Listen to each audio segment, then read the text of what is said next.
This boy has 60 seconds. Across from him stands a demoness 7 centuries old, and she isn't in any hurry. The demons call her the bewitching flame, and she came with a legion. He's a first-year student. The only thing in his hand is a short kitchen knife. Then light tears off that knife as a system window announces the blessing of the blade god releasing. 60 seconds is how long the power lasts. He closes the gap and calls the strike cosmic blade. His name is GMAN. The two characters that spell his name in this world mean blade and demon. 7 centuries of war stand behind her, and he is already bleeding. The boy holding the line is the one the game never bothered to draw. But things definitely weren't always like this for GMAN. In this world he isn't the hero, and that isn't modesty. The game he's standing inside files him as background extra A character who never even appears on screen. His weapon is a sashimi knife. The prologue opens in Seoul, in the real world, where that same man answers to Chef Kim. He dropped out of high school and gave 20 years to one blade. His sashimi restaurant is packed, and the diners gossip about the master working the counter. In the kitchen, he takes fish apart in silence while his phone rattles on the shelf.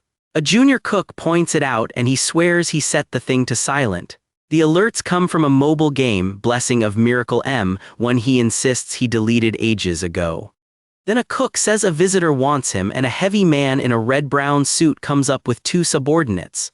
Grinning, he greets Chef Kim by name and calls him the Blade God. He cracks open a briefcase of cash, 300 million won upfront, to rent that reputation for intimidation work.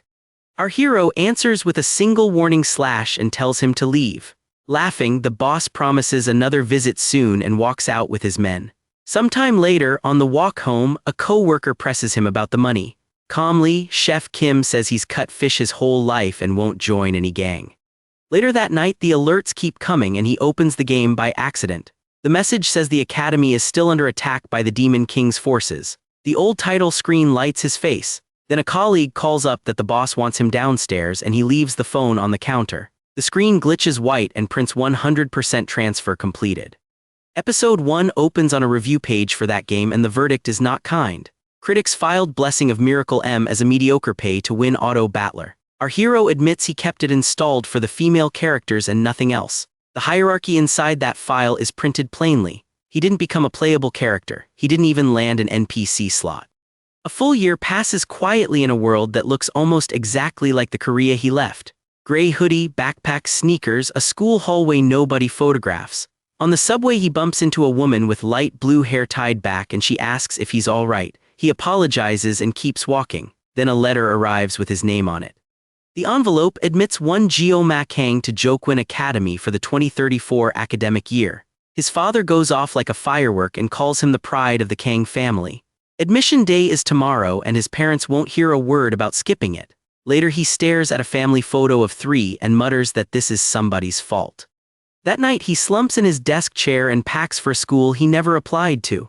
Black blazer with gold trim, white shirt, black tie, all of it issued and all of it stiff. The MC treats the whole thing like a shift he can't call out of. He knows that campus from a phone screen and none of it from the inside. Jokwin Academy isn't a school in the ordinary sense. It's a hero training school built centuries back to put bodies between the Demon King and everyone else. For most of its history, it took nobles and only nobles. A recent special admission scheme cracked that gate open for commoners, and a boy with no title at all walked through it. Shortly after, our boy opens his status window and finds 2 blessings sitting on it. The first is Blessing of Painlessness, inherited from the body's original owner. It wipes out pain completely, runs for 30 seconds, then locks for 12 hours. 30 seconds of nothing, twice a day. It's the kind of gift that only helps a person who plans on getting hurt. The second entry is the one that decides the entire series. Blessing of the Blade God reads slash and it shall be cut, with infinite duration and no cooldown at all. Then the window prints the clause underneath. The blessing only activates if the blade is 12 inches or shorter and under 2 inches wide. Every sword in that academy fails that line. So the strongest ability in his file is legally bound to a kitchen tool. The page gives it a full splash, a short sashimi knife laid over a pattern of clean cuts. Bitterly, the protagonist asks himself whether this life expects him to cut fish too.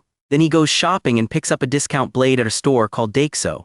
20 years to one blade, and the world just handed the same handle back. At that moment, the Academy's armament inspection is the last thing he needs. The bald instructor running the line is a slab of muscle in a dark, trimmed staff uniform. He looks into the case, then loses his voice for a second. Loudly, he demands to know who shows up to a class placement exam carrying nothing but sashimi knives. Calmly, our hero answers that the knife is his armament and that he's a special entrant from an ordinary family. Then he repeats the creed of his late teacher that only the weak blame their tools. The instructor's face falls apart. In front of the whole line, tears running, he formally acknowledges that armament as valid. The knife gets legitimized before a single enemy ever sees it. The approval doesn't survive the walk. A cluster of noble students behind him asks how a lowly thing like that got in here, and one of them says out loud that he stinks. Nobody bothers lowering a voice. GMAN keeps his face flat and files it away. Inside the Academy's own vocabulary, he's a special entrant, and that phrase does most of the work an insult needs. Sometime later, he's alone on a bench in uniform, waiting for the placement exam.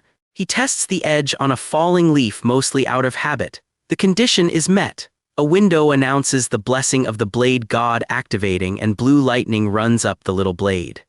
The world comes apart.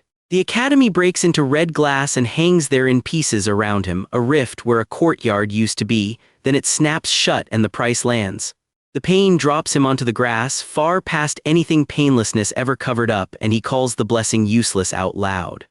The math is ugly and he does it anyway. The strongest thing in his file cuts anything he can reach and it bills him for every swing. Nothing in the game's data ever mentioned that part. Then again, he's the one the game never bothered to draw. His hand refuses the handle. He screams at it anyway and closes his fingers on the sparking knife a second time. Shortly after, he's on his feet and walking to the training grounds, sweating through a brand new blazer. The stands are already full of the families who pay for this place. Two very old people bicker up there while the rest of the crowd watches the field. One is Siegfried von Nibelung, the Blade Emperor, a 7-stars hero in a black and white suit with an ornate cane. He's the descendant of Aaron Nibelung and a disciple of the founding hero Valor Joquin. The other is Media Poison, the sage, whose name card also reads Director of Joquin Academy. Their sniping has about 70 years of mileage on it, and neither of them looks at the students. Then the field goes quiet on its own. A girl walks in with an oversized, ornate blade slung over one shoulder, teal hair whipping, gold eyes forward. The crowd knows her before the narration gets there. Her name is Abel von Nibelung, and the Blade Emperor is her grandfather. Flatly, our boy identifies her as the main heroine of the game and the exact reason he ever spent money on it. He knows her build, her weapon, and her route by heart. She has never heard of him. Episode 2 opens on the ground rules of the place the exam actually happens in. Subspace is a plane the founding hero Valor Joquin built alongside the Academy itself. Wounds inside it feel completely real and the physical body walks out untouched. The page states the rest without softening it. Even acts of murder get overlooked in there. Back in the stands, Media Poison walks the Blade Emperor through this year's format. Cheerfully, the director explains that she turned the placement exam into a subspace battle royale. Groups of 10, scored by who survives the longest, with no restrictions on armaments at all. She also mentions how much work it took her to get that scheme approved. Bluntly, Media admits the format favors the nobles because the Academy's funding largely comes from those nobles. She adds that this cohort includes his granddaughter. Siegfried says he has no interest in the offspring of those noble swine and walks out of the box. The director stays and keeps watching the field. Meanwhile, the protagonist reads a career guide in the middle of a crowd that's busy swooning over Abel. He notes she's written to end up as the player's lover, which puts her several worlds out of reach. Quietly, our boy decides to stay clear of her and keep a low profile for 4 years. His plan for those 4 years fits on a business card: peace, order, safety, 3 principles, studies in order, a quiet job, a safe life at the end of it. As for hero work, the page prints his opinion with asterisks in it. Shortly after, officials announce the rules for the 783rd cohort. Random groups of 10, no time limit, and 1 ranking at the end of it. Top scorer takes the star seat, then dragons, then wolves, then ordinaries at the bottom. Ordinary is exactly what he's aiming for. He plans to take it easy. A blue diamond generator detonates into a wall of light and pulls the whole cohort in. Results start scrolling for the staff. Group 24 hands its top spot to a Rachel, and Group 47 goes to Ryojo Saki with a Sarada in second. Medea and the Blade Emperor review Abel's run at 7 minutes and 14 seconds with only a C-rank armament. Admiringly, the director calls that run one of the top 10 in the Academy's history. Then a shockwave hits the field from somewhere inside the exam. The subspace shatters. Black glass tears across the sky, staff start shouting for vitals checks on the students, and something drops out of the break. A blade-shaped beam plunges from above and drives into the ground beside a body nobody's tracking. Our hero comes to inside a bracket that isn't his. Two students in academy coats are standing over the wreckage of their own group. Navy coat and dark hair is Jun Mao. Light brown hair and a wine coat is Shun Mao. They're the wicked twins of the Iron King family, and they've had 30 minutes alone with their 9 group mates. The episode keeps the worst of it off the page, and what's left says plenty. When GMAN lifts his head, exactly one student is still standing. She's a girl with copper red hair at shoulder length, and she can't stop shaking. The twins bicker over the count like it's a scoreboard, arguing over who took 4 by himself. Neither of them bothers with the newcomer, who reads as too weak to spend a swing on. Then one of them turns on the last survivor with a line built to make him unforgivable. The page prints it. Our boy hears all of it. He steps in loud. Angrily, the protagonist tells them that subspace or not, they've no right to take things this far. One twin checks the nameplate on his chest and calls him a lowborn. Casually, almost as an afterthought, they order his death with the tongue included. Cornered, he holds the painlessness back as long as he can because 30 seconds is all he gets. A twin leaps at him, promising to crush his head first. He triggers the blessing. Mocked for bringing a kitchen knife, he remembers cooks in his old kitchen laughing at that idea. Blades like his don't cut people. They told him movies aren't real and not even God could pull that off. Then the blade god activates, Blue climbs the little knife, and the clash goes off the page. Episode 3 opens years earlier in a restaurant kitchen with a fish on the board. The teacher there has a shaved head, a scarred face, and a white coat over a fighter's build. Narration explains he was gang muscle who gave up one of his hands to settle that account, then opened a sashimi place. The young cook working beside him asks about movie gangsters and their knives. Patiently, the old man explains the mechanic the whole series runs on. A narrow blade slides in and comes back out over and over, while a broad kitchen blade wedges into bone and stays there. Then he barks that the boy is to address him as sir. The series puts its defense of the sashimi knife in the mouth of a dead man. Back in the subspace, the fight is already past its worst point. Bystanders whisper that the newcomer beat Shun with that measly knife. Others point out that Shun isn't really dead, since a subspace only borrows the damage. They also notice how clumsy the swings are, like a man holding a weapon for the very first time. One of them lands on the real conclusion. The threat isn't the boy, it's the knife. At that moment, Jun Mao screams his brother's name and drags the wrecked Shun off the ground. The panel stays on Jun's face and the page spares the rest of it. Furiously, Jun grabs a huge red mechanical armament off the field and locks both hands onto it. He boasts that the thing only reveals its full potential in a two-handed grip, and the window rates it S rank. Then he activates 3 blessings at the same time. Resolve hardens his defense, intervention doubles his jump power, and vigor loads his punches. Contemptuously, Jun tells the lowborn that not even an S-rank armament pierces a defense like that. Then he adds the part that actually matters to him: he isn't Shun. Jun charges, asking whether the peasant is saying his final prayers, promising to crush that skull where it stands. Inside our hero's head, a count is already running from 23 downward. The exchange happens mostly off the page. Ghost blades, one direction, no pauses. At 0, the system prints a single line. The blessing of painlessness is no longer active. Then he screams. 30 seconds of borrowed numbness end, and the entire bill arrives in 1 instant, with him still on his feet over the man he cut. Nobody here is invincible, least of all him. Sometime later, the protagonist wakes up under clean sheets and asks the ceiling whether this is a hospital. A blonde staffer in glasses leans out of the room and calls down the hall that he's awake. Footsteps arrive fast. He recognizes both visitors instantly from a game he never finished. These are the 7 stars, the ones who put down the Demon King Army's 6th Legion commander half a century ago. Siegfried von Nibelung fills the doorway, called the strongest human alive. Medea Poison stands beside him, green hair and glasses, the director of the school he enrolled in yesterday. Coldly, the Blade Emperor asks the boy his name and gets Geomakang with a sir attached to it. Then Siegfried demands to know what he's done. Privately, our boy turns the fight over and finds something ugly in it. The sensation of killing didn't feel like him, and it was him, without a doubt. Siegfried reads the room differently. Inside, the old man decides not to provoke this monster any further and admits to himself that he went overboard disciplining the twins. Teasingly, Medea steps in on the boy's behalf. She says the faculty reviewed the exam footage frame by frame. They watched him throw himself at 2 Iron King heirs to protect a defenseless girl. The director calls him a prince, then upgrades it to hero.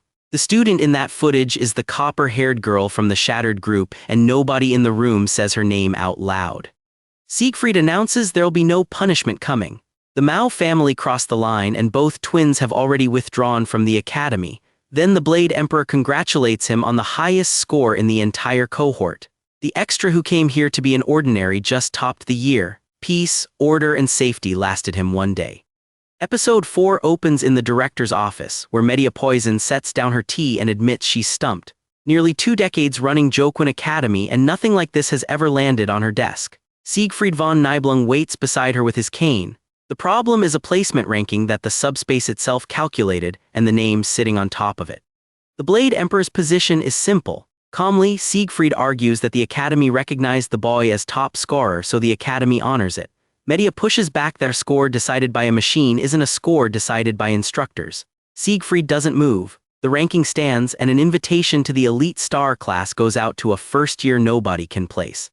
GMAN turns the star class down. Politely, our hero declines the fastest track in the building, and when they press him again, he declines again in the same flat register. The room can't process it.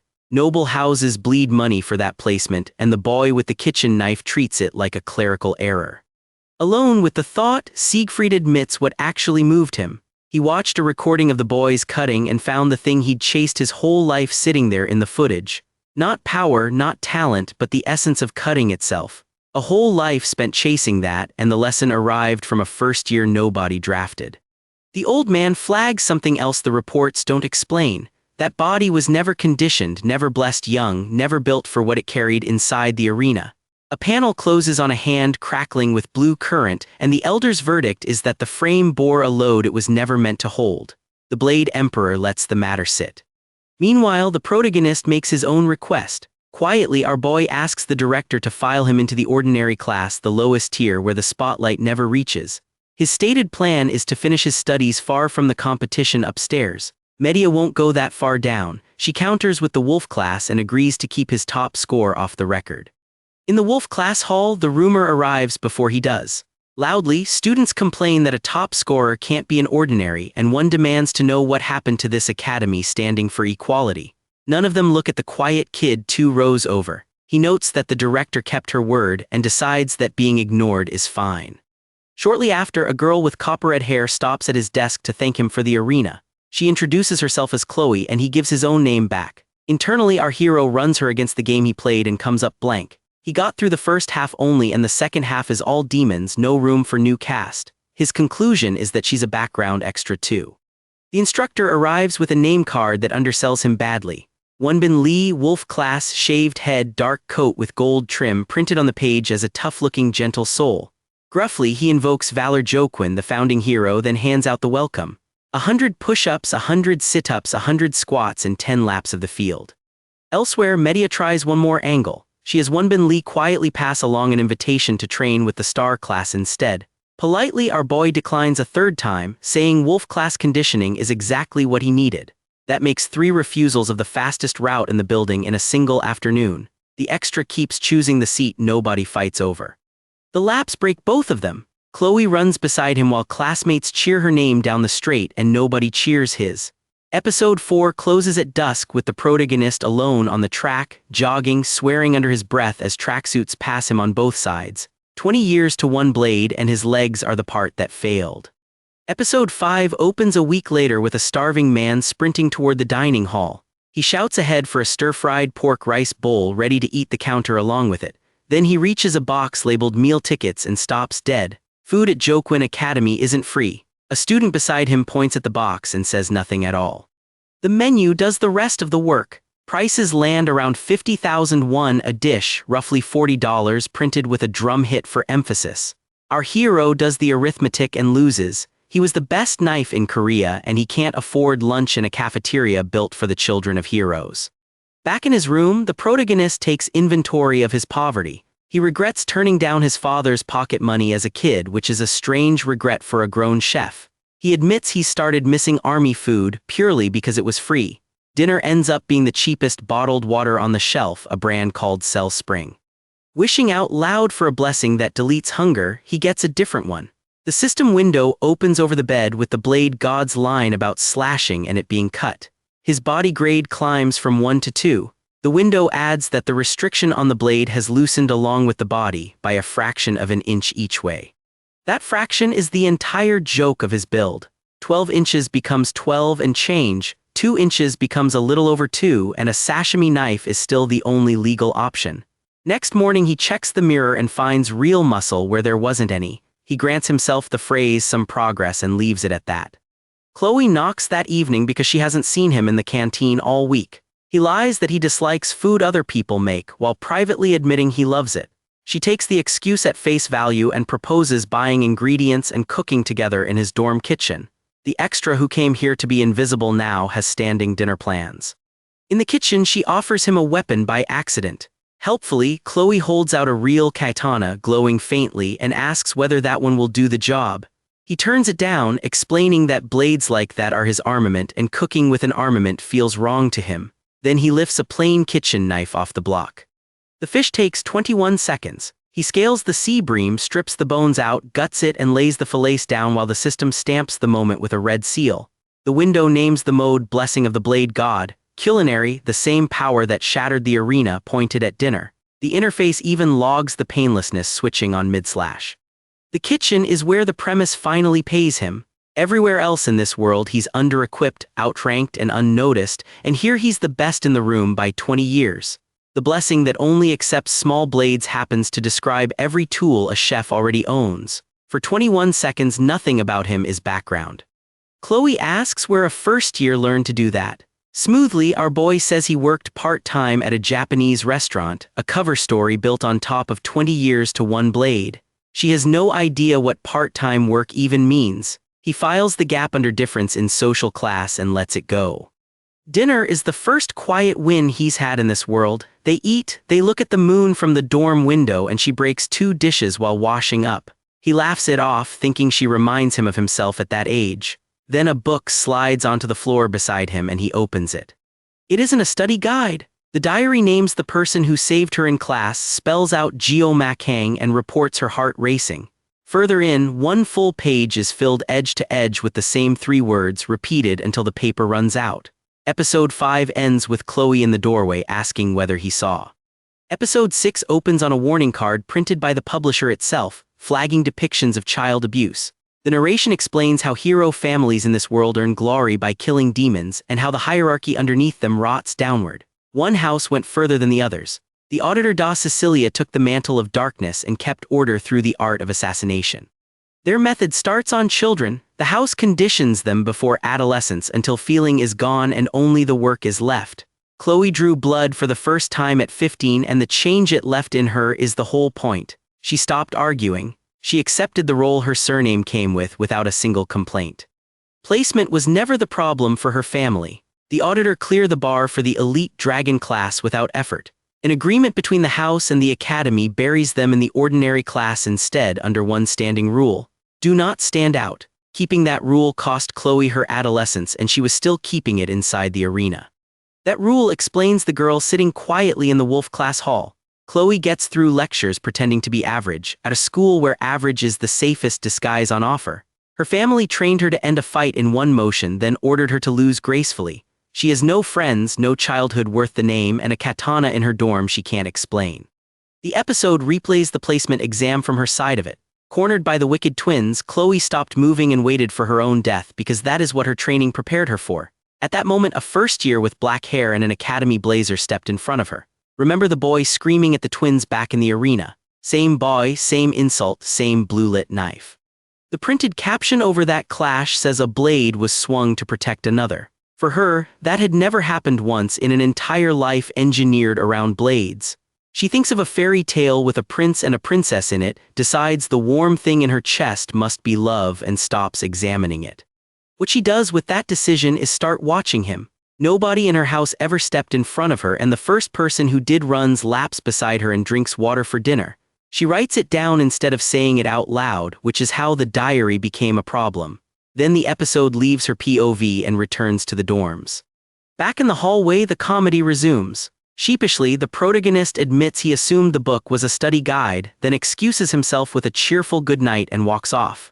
That night he wakes with his skin crawling and no explanation for it. He runs, takes the 4th floor, and finds a dead end waiting for him there.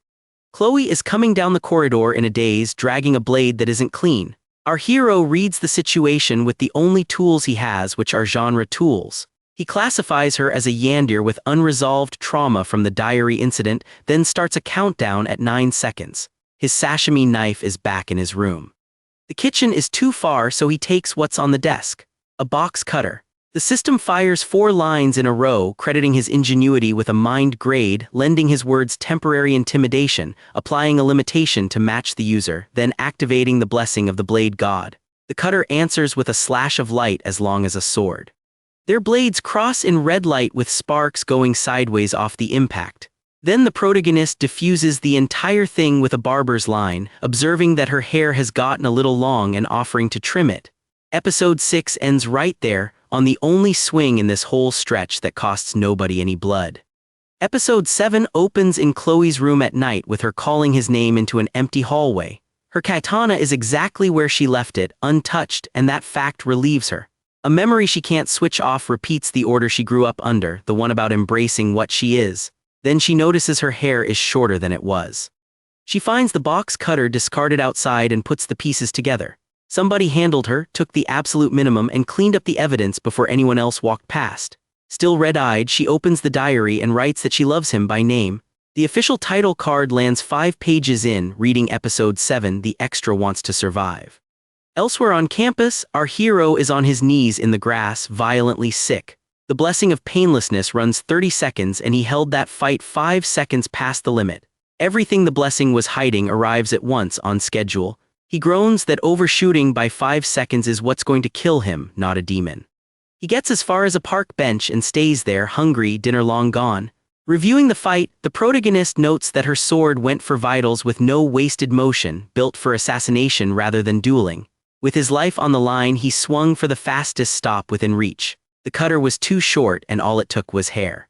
Then he cleaned up after her so nobody would come asking questions. Sitting on that bench, our boy revisits the dream he abandoned in the other life. 20 years to one blade, a restaurant with a line outside the door and none of it transferred. He decides everybody gets handed a role and he'll play the one he got. The status book hands him a comparison he didn't ask for. Blessing of Miracle is the title of the game and also the power of its real protagonist, a blonde swordsman chosen by the legendary Bamung. Valor Joquin, the founding hero, held that same blessing centuries earlier. Bamung's card lists 9,999 in every column. His own item card sits right beside it. Dexo Sashimi rank ? Attack 90, Intelligence 0, Dexterity 270. The window itself describes the thing as an ordinary knife that barely counts as a weapon, then concedes the craftsmanship is unexpectedly decent. Flatly, our hero says a sashimi knife is all he has and stops the sentence there. The player knowledge is where the episode turns dangerous. This point in the story is when the canon hero awakens and the demons feel it happen. What follows in the script he read is all-out war on Joquin Academy, with a body count that includes people he just had dinner with. He knows the schedule because he played up to it. He also remembers how he reacted the first time around. In his old life, he watched the story go dark, said out loud that everyone dies, and uninstalled the game off his phone. The escape hatch he used then doesn't exist anymore. He's living inside the file he deleted with a kitchen knife in the class nobody watches. So the protagonist writes himself a doctrine on that bench. He won't let himself die, he'll get stronger, and he'll do both at the lowest profile available. Getting noticed means getting drafted to the front against the demons, which he intends to avoid at all costs. He'll also ration the blade god because every activation takes a toll. Testing that blessing, he pulls the full sheet out of the interface. Body grade 2, mind grade 3, armament grade 1, and synchronization sitting at 1.5%. Below those numbers waits a locked line printed as nothing but question marks. The window answers him with access denied, conditions not met, and offers no further detail. One line on the academy calendar interests him more than the rest. The midterm reward this year is a longsword named Murasame, and he wants it on his shelf. The catch is printed inside his own restriction because a longsword is precisely what the blade god refuses to accept. He marks the prize anyway and keeps the plan vague. At that moment the bench stops being his. A girl with teal hair and a broad ornamented sword informs him that the seat belongs to her, then claims the other half and looks up at the sky. Our hero recognizes her instantly. Abel von Nibelung, the canonical heroine of the game, sitting an arm away from the one the game never bothered to draw. He runs the arithmetic and hates the answer. Getting involved with her risks bending the canon route he's counting on, and this Abel behaves nothing like the one he played.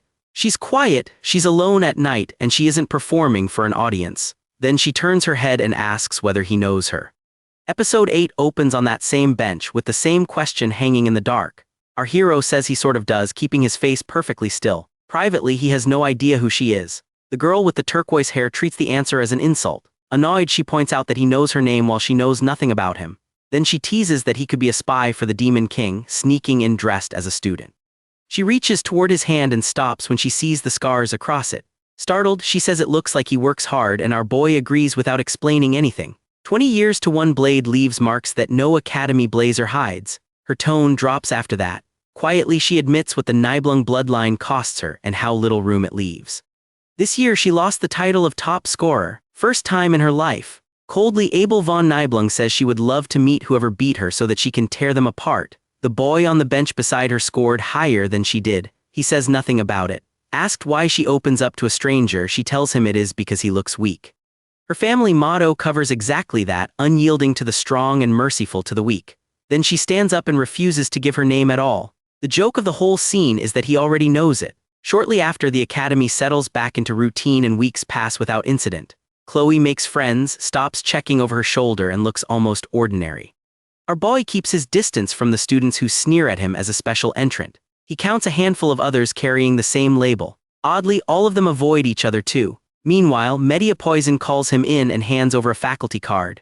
Casually, the director explains that it should have reached him earlier as a privilege for the year's top scorer. So the one the game never bothered to draw is ranked first in academics as well. The card prints it in an official font. He pockets the thing and thinks mostly about how glad he is to have dodged the higher classes. Invisible is the whole plan. In history class that afternoon, the lecture goes back 700 years. The classroom stretch of this episode is where the show does its quiet bookkeeping. Our boy sits at his desk in uniform and lets the days blur together. He eats, he trains, he answers roll call, and nobody asks him anything. The faculty card in his pocket would open doors he has no intention of walking through. He would rather stay filed under nothing at all. Valor Joquin fought Lycan, the Demon King's right hand and commander of the First Legion. The war ran 20 years. It cost Joquin an arm, and it ended in a truce rather than a victory. That truce bought 700 years of peace, and the class copies the date into their notebooks. Our hero writes nothing down. He already knows the piece has a deadline on it. He read the game's fandom wiki once back when it was just an app on his phone. One entry covered Media Poison and the blessing of perception she carries. It said she will be the first of the 7 stars to fall, dying to keep her students alive. He has known that since before he ever met her. And he decides to say nothing to her. Warning, the director means bending the canon route he is betting his life on. That route is the only map he has. At least that is what he tells himself while he pockets the card. On May 5th, the hallways fill up long before first period. Leon Van Reinhardt walks in under the windows, blonde, gold-trimmed, impossible to look away from. Students pack the corridor just to watch him pass. The narration names him flatly as the protagonist of this world. Our boy watches from the back of the crowd and does not move a muscle. The same page says the piece that held 700 years begins to crack on this exact day. Episode 9 opens inside his head on Leon Van Reinhardt. In the game, the boy is as handsome as they come, and the whole heroine roster wants him. Our hero remembers the gacha screens in detail. Rachel de Muret came as an SSR card labeled the Spear Saint's niece. Ryojo Saki came as the daughter of the Broken Bow, and Abel von Nibelung as the Blade Emperor's granddaughter. Then the arithmetic starts, and it kills the envy fast. Being the protagonist of Blessing of Miracle M means being among the first sent to the front line. Our boy calls it practically forced conscription. He also runs the numbers on the enemy. Valor Joquin, the founding hero, only managed to seal the first Legion commander, and there are more legions than one. Leon turns and smiles at the hallway, and the hallway folds. The girls nearby agree that one look at his face settled the entire argument. Our hero flinches at nothing anyone else can see, then somebody behind him tries to get his attention and the scene cuts before he turns around. The title card lands on Auditor da Sicilia, Part 1. The training hall at night is empty except for him and a practice stick. He swings until his shoulders burn through the tracksuit. The test confirms what he already suspected, that the blessing stays dead in his hands with the wrong weapon. Bodywork is the only lane still open to him. Sometime later, a red-haired classmate walks into his swing radius and nearly loses her head. Chloe yells that he almost killed her, which is closer to the truth than she knows. The schedule has paired them as training partners for the entire coming year. Cheerfully, she offers to cook dinner for him that night. Our boy reads the blade at her hip instead of answering. There is sorrow in that sword, and underneath the sorrow, a bloodlust that has nothing to do with practice. So he deflects and asks her to teach him how to use a sword instead. She agrees instantly and beams about it. Mid-session, he opens his status window and reads the numbers off it. Body grade has moved from 2 to 5, mind grade sits at 3, armament grade 1 with its condition unfulfilled. Synchronization reads 2%, and one line stays blank behind 3 question marks. The same window prints the weapon specification in plain text. The blessing only fires on a blade barely over a foot long and under 2 inches wide. Nothing else in the arsenal qualifies. A kitchen knife qualifies. That single line of interface is why 20 years to one blade turned into fighting demons with a fish knife.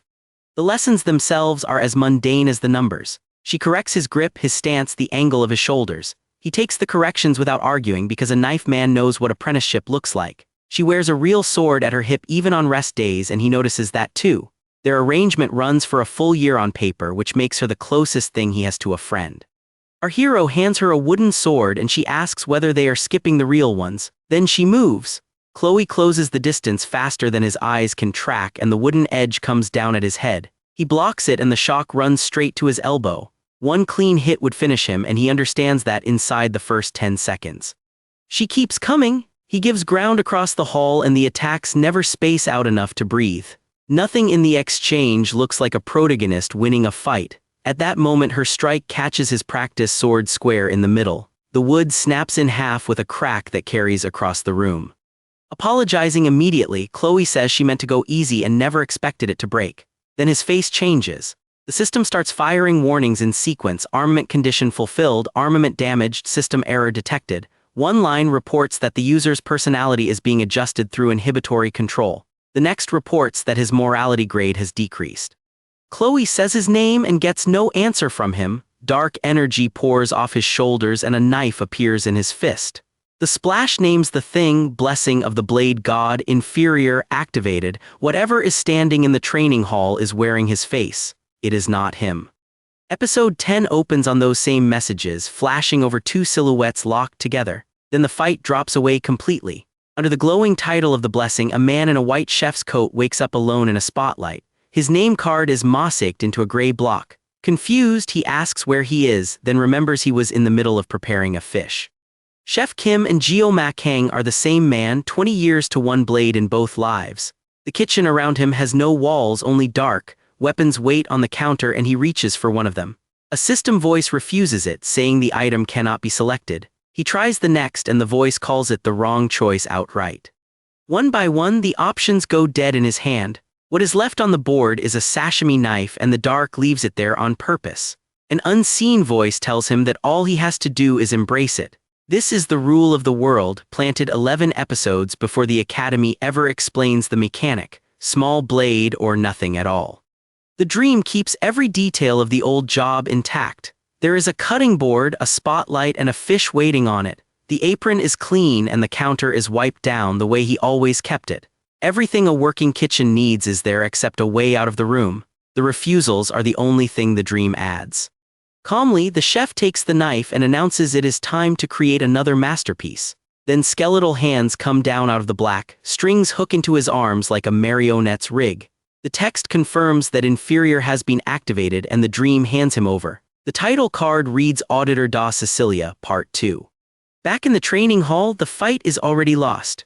A shockwave off his attack throws Chloe across the floor and pins her down. She calls out for him to hold on and gets nothing back at all. His eyes glow pale blue and he does not blink once. The half-broken wooden sword in his hand is still the only weapon he is holding. In her own account of it afterward, Chloe struggles to describe what she was up against. She says the power went past raw strength into something eerie. It read as instinct rather than skill, unfiltered, with no technique behind any of it. She activated every blessing she has without thinking about the cost. It changed absolutely nothing. Our hero comes off the floor and rockets down inside a vertical column of light. The hall takes the hit for her. Then a blade of pure energy the size of a building leans over where she landed. Chloe screams his full name up into it. The heir of an assassin family is out of answers and out of room. Inside his head, the kitchen is still running. The chef leans over the cutting board and the fish refuses to hold still. It slides out from under the knife and then it starts talking to him. That voice does not fit a fish. Underneath it, from somewhere far away, a girl is begging him to come to his senses. He chases the sound instead of the fish. The two voices braid together until one word separates out of the noise. It is a name and the name is his. GMAN, the name a game handed to the one it never bothered to draw. The chef freezes with the knife halfway down. And the hall comes back. Our boy places the voice as Chloe, not as prey. He throws the broken weapon away from himself with everything he has left, then he catches her before she hits the ground. The dark energy goes out of him like a switch flipping. He flicks her forehead, which is the last thing she expects out of the moment. Lightly, he thanks her for helping with his training and says he will head out first. Then he walks off smiling as if he had not nearly killed her. He also still files her privately as the girl who tried to kill him a few weeks back. Neither of them brings any of it up. What the two of them leave behind is a training hall with a floor that needs repairs. He walks out in his tracksuit with a towel and a broken practice sword. She stays where she is for a moment, catching her breath. Nothing about the session goes into any official report. The story lets the damage sit there unexplained, and that is the point of it. Sometime later, Chloe is walking back alone when a masked student steps into her path. Spiky red hair, black mask over the nose and mouth, name card reading ordinary class year 2, Knox auditor calls her sis. Mockingly, he asks whether fooling around with a peasant is what she has been doing since enrollment. Then the threat arrives with no decoration on it. He tells her that if she keeps spending time with the boy, the auditors will erase him. Flatly, Chloe answers that the entire auditor family would not be enough to beat GMAN. Neither of them is exaggerating. The older brother files that answer away without arguing the point. Elsewhere, our hero is walking home and doing his own accounting. He says the thing he was given is not a divine gift and not a blessing either. It felt like a curse wearing him. Something took the controls out of his hands and there was no pain anywhere in it. What there was instead was euphoria, and that frightens him much more than pain would. He names the cost out loud in his own narration. Blessing of the blade god, a power closer to a curse, paid for out of his own lifespan, and there is something inside him working on his sanity slowly from underneath. He calls it a power from the abyss. A clawed shadow the size of a building stands over his silhouette while he says it.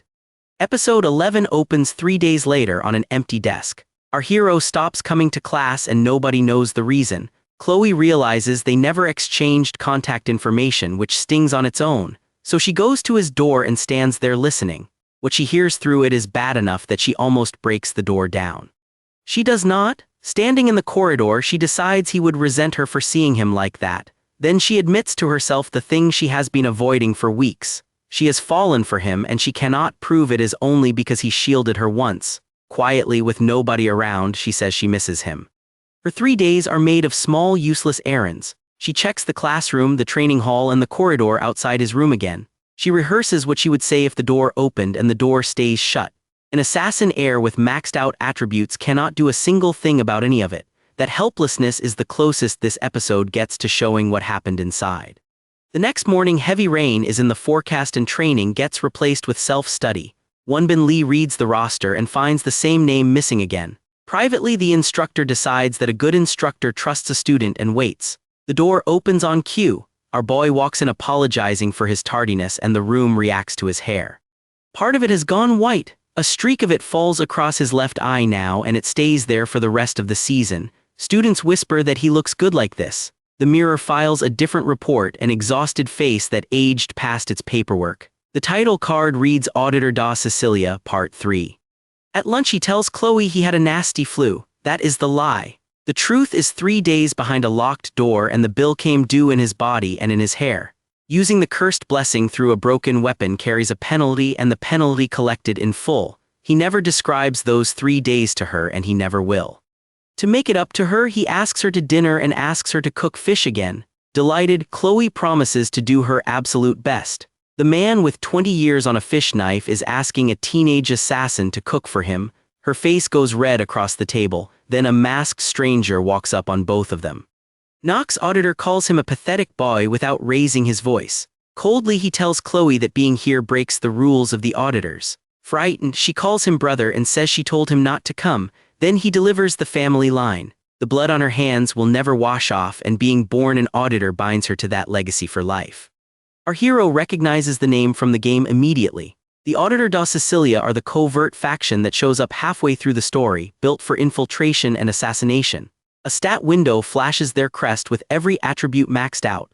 That is right about the stretch of the game where he stopped playing. He knows exactly enough to understand what he is standing in front of. And he moves anyway. In his own words, he is no hero, cannot become one, and wants no part of the job. What he allows himself is smaller than that, the idea that he might make a difference for one girl. Then he steps between the masked heir and her. He checks the name first, almost politely. Nox, he says, and then he says his own name out loud like a title. He gives it as GMAN and explains that the name means Blade Demon. He adds that he is a swordsman. Then he tells the assassin plainly that he will cut him and orders the man to follow. The pathetic boy just filed a declaration of intent. Elsewhere, Wonbin Lee catches a look at the boy's drained face and marks it as worrying. Shortly after, an official request lands on the instructor's desk. A subspace duel, filed formally, GMAN against Nox Auditor. The office worker beside him looks up fast. The paperwork moves through the system while our hero is still walking away from lunch. Episode 12 opens 50 minutes before the duel, with our hero sitting alone on a bench. He expected the filing to be a long, complicated process, and instead it was over in no time. Media Poison finds him there and stops only long enough to tell him quietly to be careful out there. The director of the academy walks off without asking him to withdraw. He is left alone with a countdown and a school uniform. Alone, the protagonist works the problem the way he used to work a dinner service. He reasons that subspace is not the real world, so nothing that happens there follows him out as a permanent injury. Then he corrects himself on the part that matters because the mental toll will be exactly as real as any other kind. He settles the whole calculation in one line and resolves to win. That is the entire pep talk. Chloe Auditor da Sicilia catches him before he goes, in tears, blaming herself for the whole match. Gently, our boy tells her the duel is not on her and that she can stop worrying about it. Then she presses her family's heirloom into his hands, a short blade the auditors call the rose knife. Fiercely, she informs him that with a weapon like that on loan, he will definitely win. He accepts both the knife and the arithmetic. Chloe also tells him what he is walking into, and the warning is not a small one. She says her brother is known as the greatest genius in the history of the Auditor family. He earned the title Master of Knightly Techniques at just 14 years old. Privately, our hero notes that 20 years to one blade never included a second life spent carrying fish knives into an arena. Nobody who trained him ever pictured this. The subspace pairing goes up and the match gets called over the arena system. He tells Chloe he will be back, which is all he tells her. Then the protagonist walks out alone with a knife in each hand and the stands already roaring above him. The duel exists at all because he stepped into a scene that was never assigned to him. Across the sand, a masked second year waits in an academy blazer. Nox Auditor draws twin S-rank blades called Crimson Edge, and the reveal gets a full page of menace. His blessing of the crow folds him into stealth before the barrier has even finished closing. Contemptuously, Nox calls him peasant and asks how he dares bring such a pathetic weapon into a duel. Flatly, our boy answers their true master never blames their tools. That exact sentence comes back in his favor 11 episodes later. At that moment, the duel's item window prints the joke that the rest of the season spends refuting. On one side, it lists S-rank Crimson Edge in clean, expensive lettering. On the other, it ranks his loadout with a question mark, then labels it a dollar store sashimi knife with Chloe's rose knife thrown in. The system agrees with Nox about the gear. Neither of them has ever watched the man behind the gear work. The subspace barrier activates and two system windows fire in sequence for our hero. Blessing of Painlessness comes up first, and Blessing of the Blade God comes up right behind it. What follows moves too fast for anyone in the stands to track cleanly. Abel von Nibelung leans forward in the star-class seats and loses the exchange with her own eyes. The crowd noise turns into confusion instead of cheering.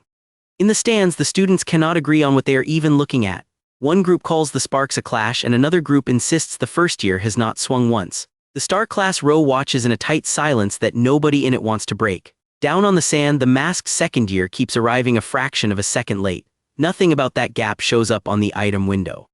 Abel is the first one they're qualified to name what is actually happening below. She works out that the first year is dodging every single blow on purpose instead of answering any of them.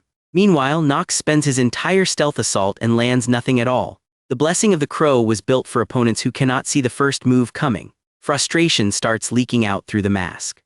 Nox unleashes his special technique and the arena floor goes purple under it.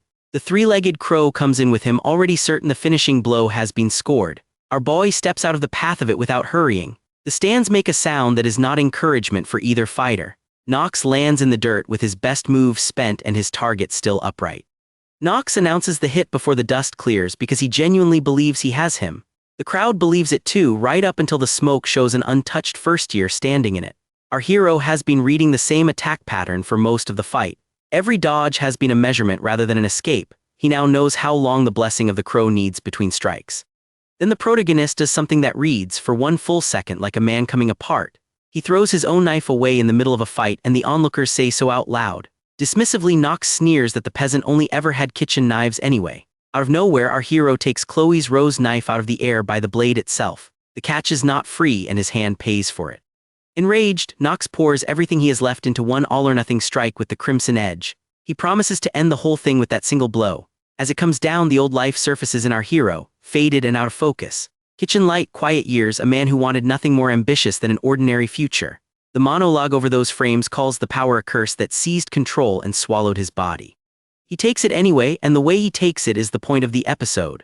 Blessing or curse, he decides, he will accept whatever he can get his hands on. Quietly, the protagonist says goodbye to his peaceful future and stops arguing with the thing inside him. The counter-slash lands as a smear of chromatic blur across one panel. Nox goes down and the arena stops making noise entirely. Episode 13 opens on the last 6 pages of that same fight.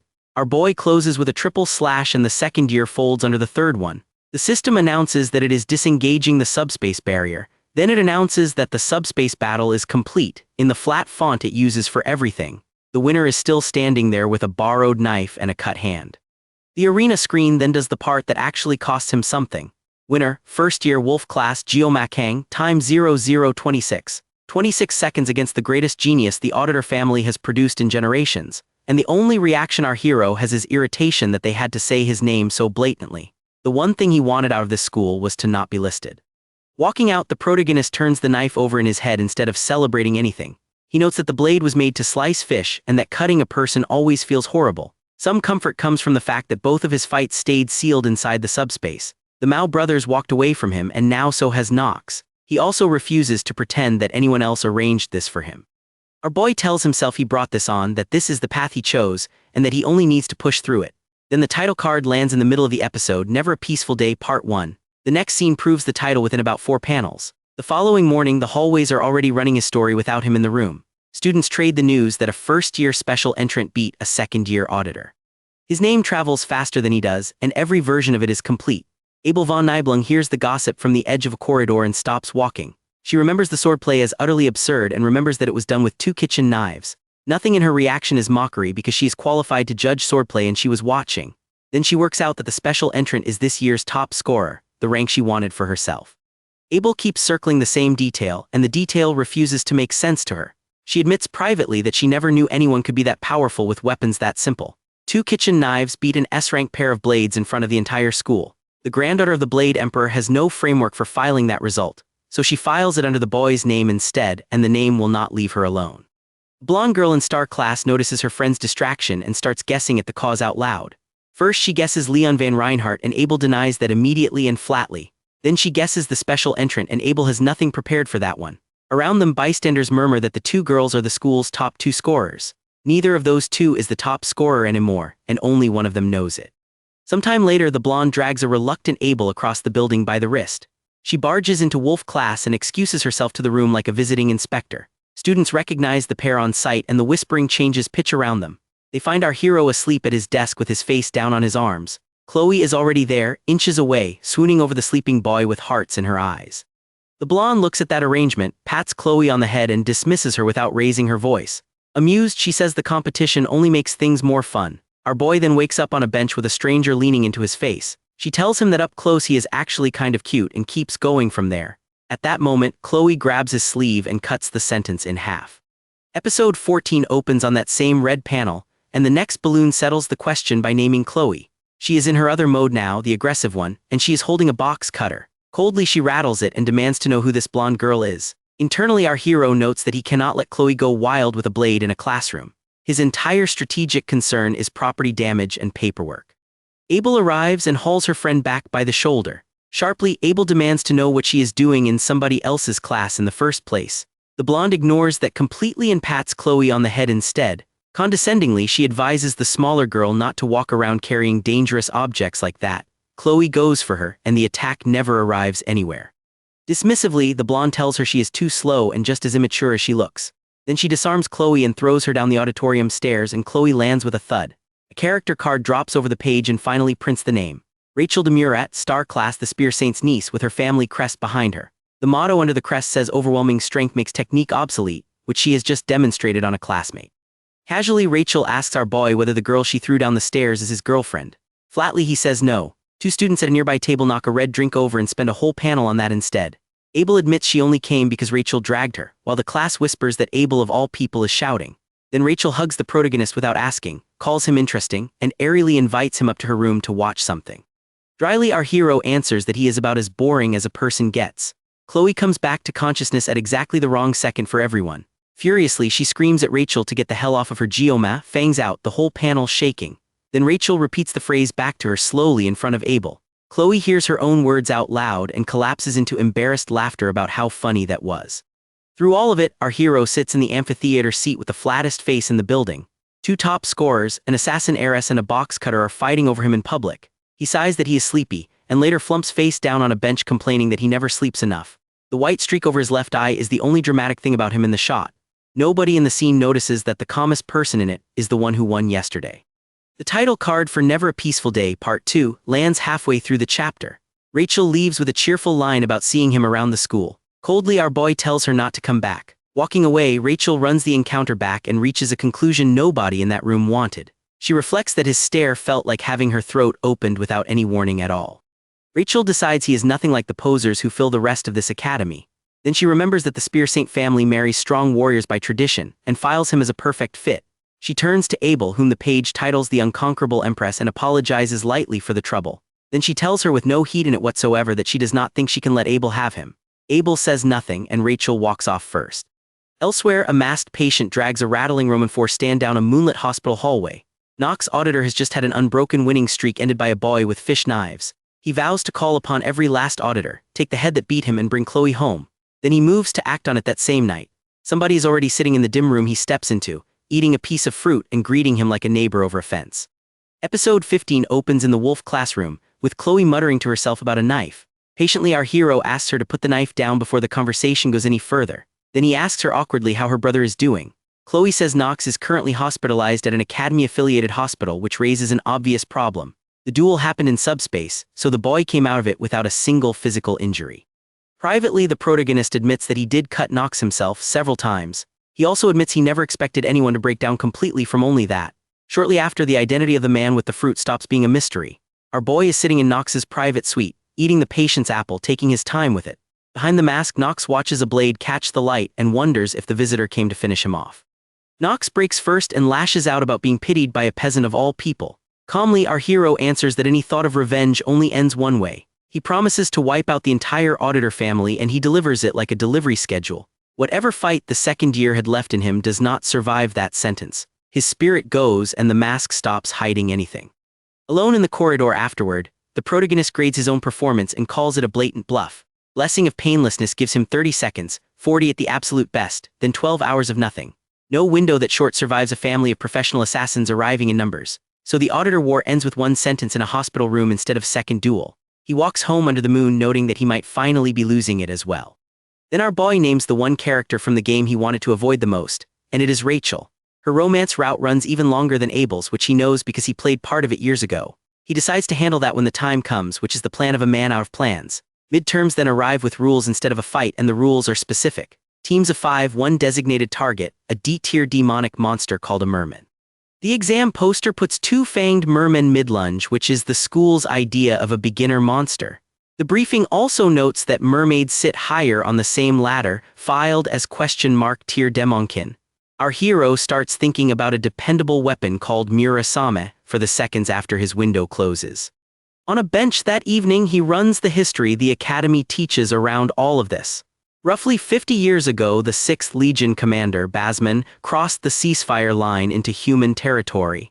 He came to resurrect the sealed 1st Legion commander, and the 7 stars fought him for a full week. That week cost 3 lives, and the narration leaves the accounting there. Our boy wonders how Valor Joquin managed to seal Lord Lycan on his own. Then the protagonist has an idea, which in his case is usually a warning to everyone nearby. He works out that he is currently one of the most famous students at this academy. His planning crosses out easy and quiet, and replaces it with noisy but easy.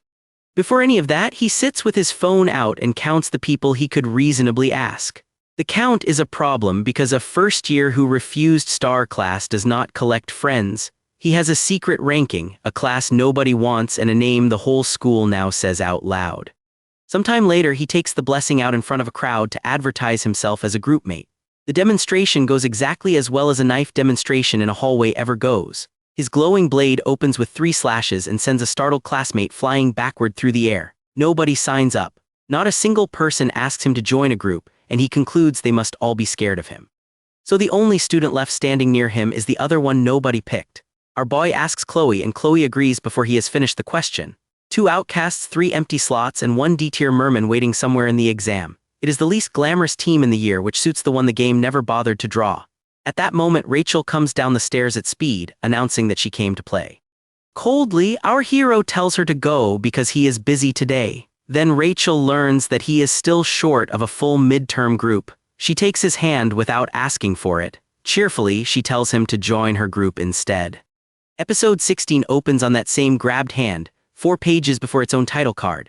Flatly, our hero tells Rachel that he already promised to group up with Chloe. Cheerfully, she informs him that this is not a problem at all since her group has 2 slots open. Then the card drops in the middle of the chapter Midterms, Part 1. Privately, the protagonist complains that all he has ever done in life is cut fish. The complaint gets worse the moment he learns how the paperwork was handled. Rachel filed the registration form with his name already on it before she asked him anything. Then he reads the rest of the form and finds the name printed as group leader. Leon Van Reinhardt is the protagonist of the game he played, and now he is the extra's team captain. Internally, our boy panics that this will completely change the storyline, and that he will be the one dealing with the consequences. The form also explains why she needed him at all.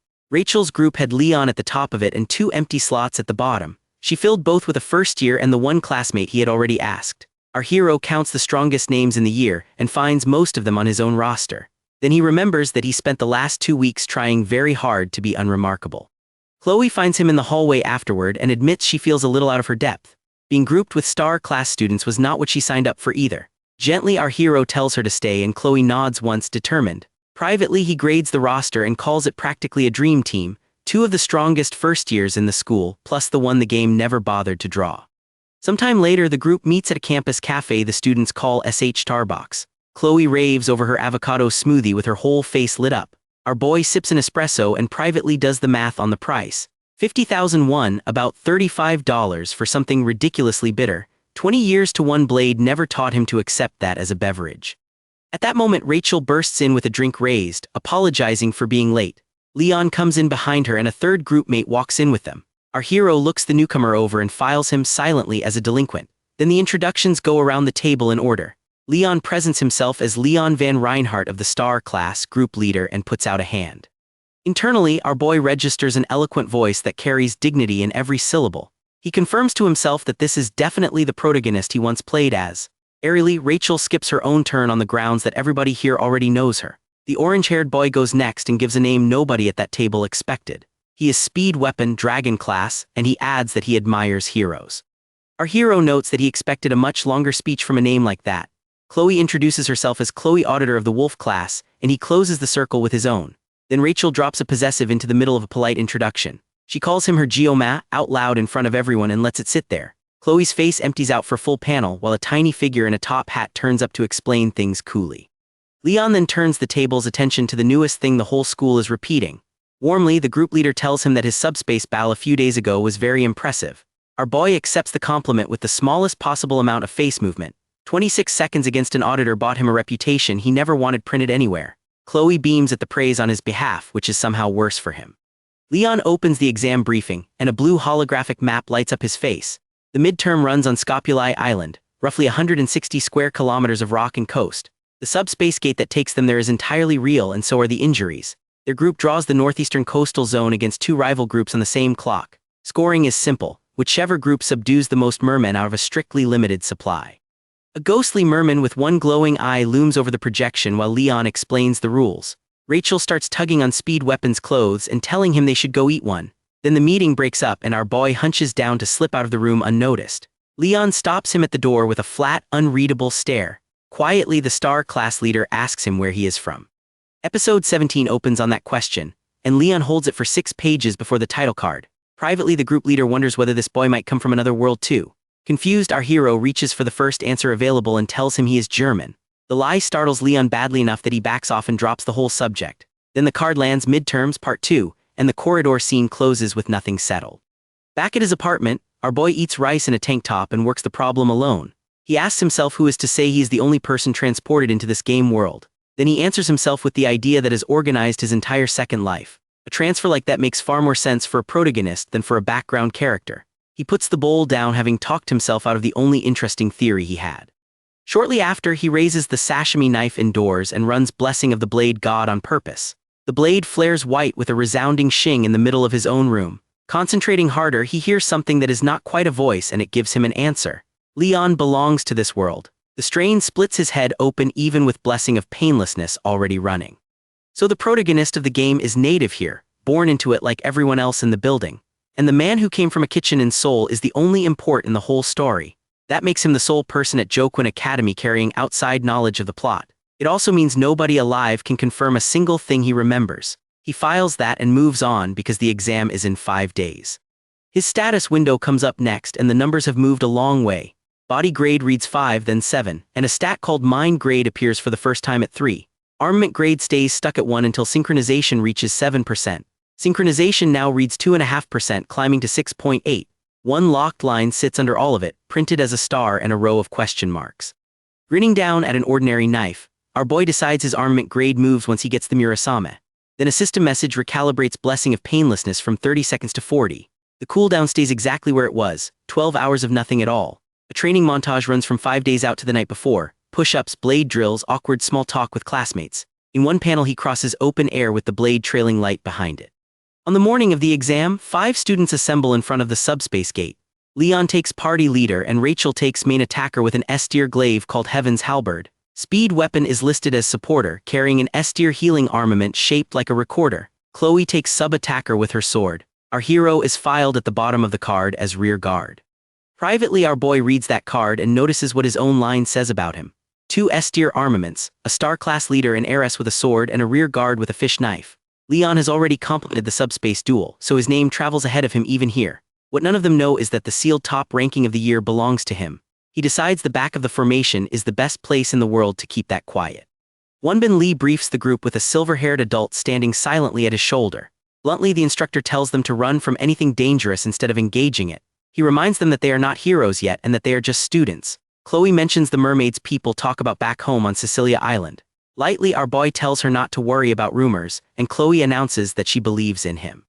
The gate activates and the 5 of them walk into it together. Inside the zone, Chloe blacks out and wakes up alone in a cave with no signal. She can hear our hero calling her name through static that eats half of it. Then the water in front of the rest of the party opens up. Something towering and glowing red stands out of it while the whole group looks up.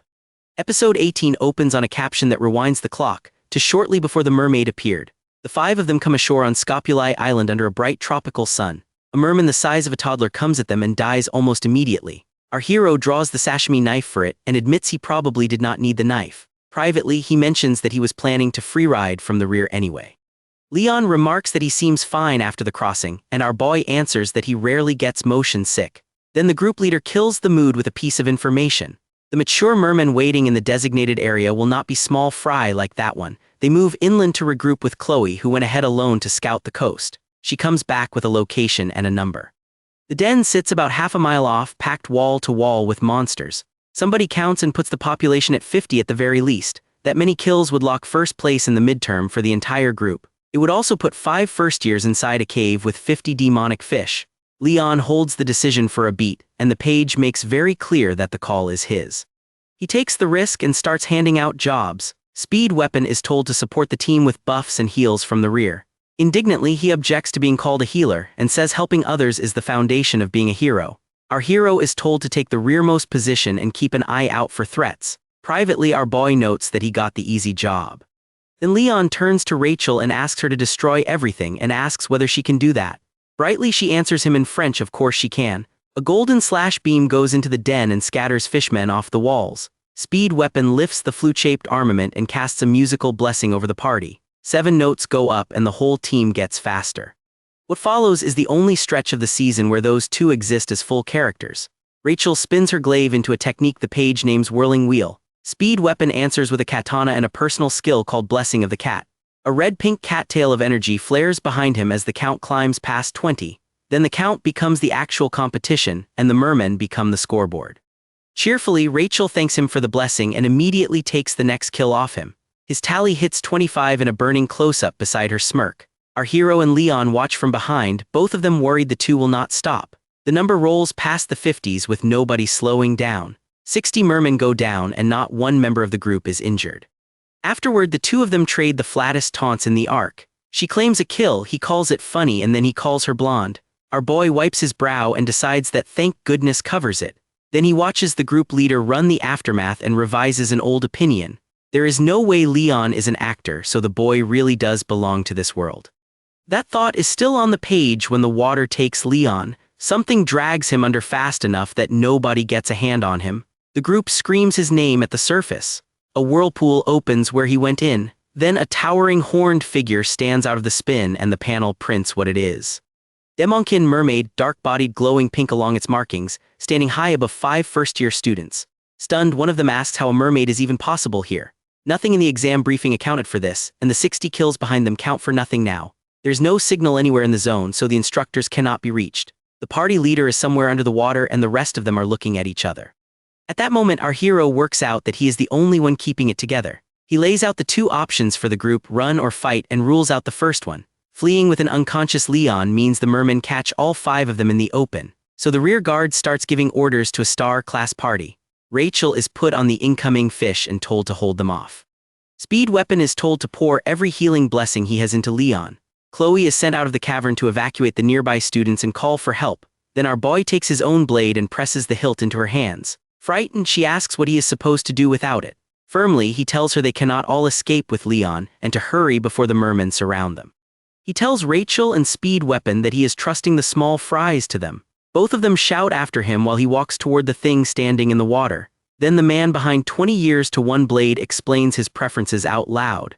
He has never liked cutting small fish because they lack that satisfying feel. This, he says, is his specialty. The episode ends on 2 words in the largest lettering on the page. Big fish. Behind him lie 60 dead mermen and 4 students who just lost their leader. In front of him, a horned demonkin stands over a whirlpool that refuses to close. The fight itself has not started yet. Episode 19 opens 3 pages before its own title card, with our hero alone in a flooded cavern. He notes that one basic attack from a demonkin removed the protagonist of this game from the fight. Then he runs the arithmetic he actually trusts, the kind he learned from playing. In the game, killing a demonkin always required a full party working together. Even with blessing of the blade god, he tells himself the win is not guaranteed. Chloe needs 10 minutes at the absolute best to bring anyone back down here. His blessing gives him 40 seconds. Smiling, our boy draws and says it has been a while since he sliced up some fish. A system window reports his mental grade rising. Another confirms blessing of the blade god coming online, and the white streak in his hair catches the light.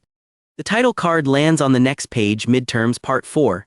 Rachel is holding the shallows against a swarm of biting fish-shaped constructs made of magic. One of them clamps its jaws onto her glaive and starts chewing. Furiously, she shocks it off the weapon and blasts it back into the water. Then she screams at the swarm to get out of here, which is not a request the swarm can process. Nearby, Speed Weapon is spending everything he has to keep the group leader alive. He says out loud that just healing Leon is taking all of it. The page keeps the rest of that scene out of the narration. Leon is in rough shape and slowly getting better, and that is the whole report. The support class of the party is now the only reason there are still 5 of them. The real threat is a violet mermaid demonkin with long dark hair and a fanged grin. It fights at range with water magic and it never stays where it lands.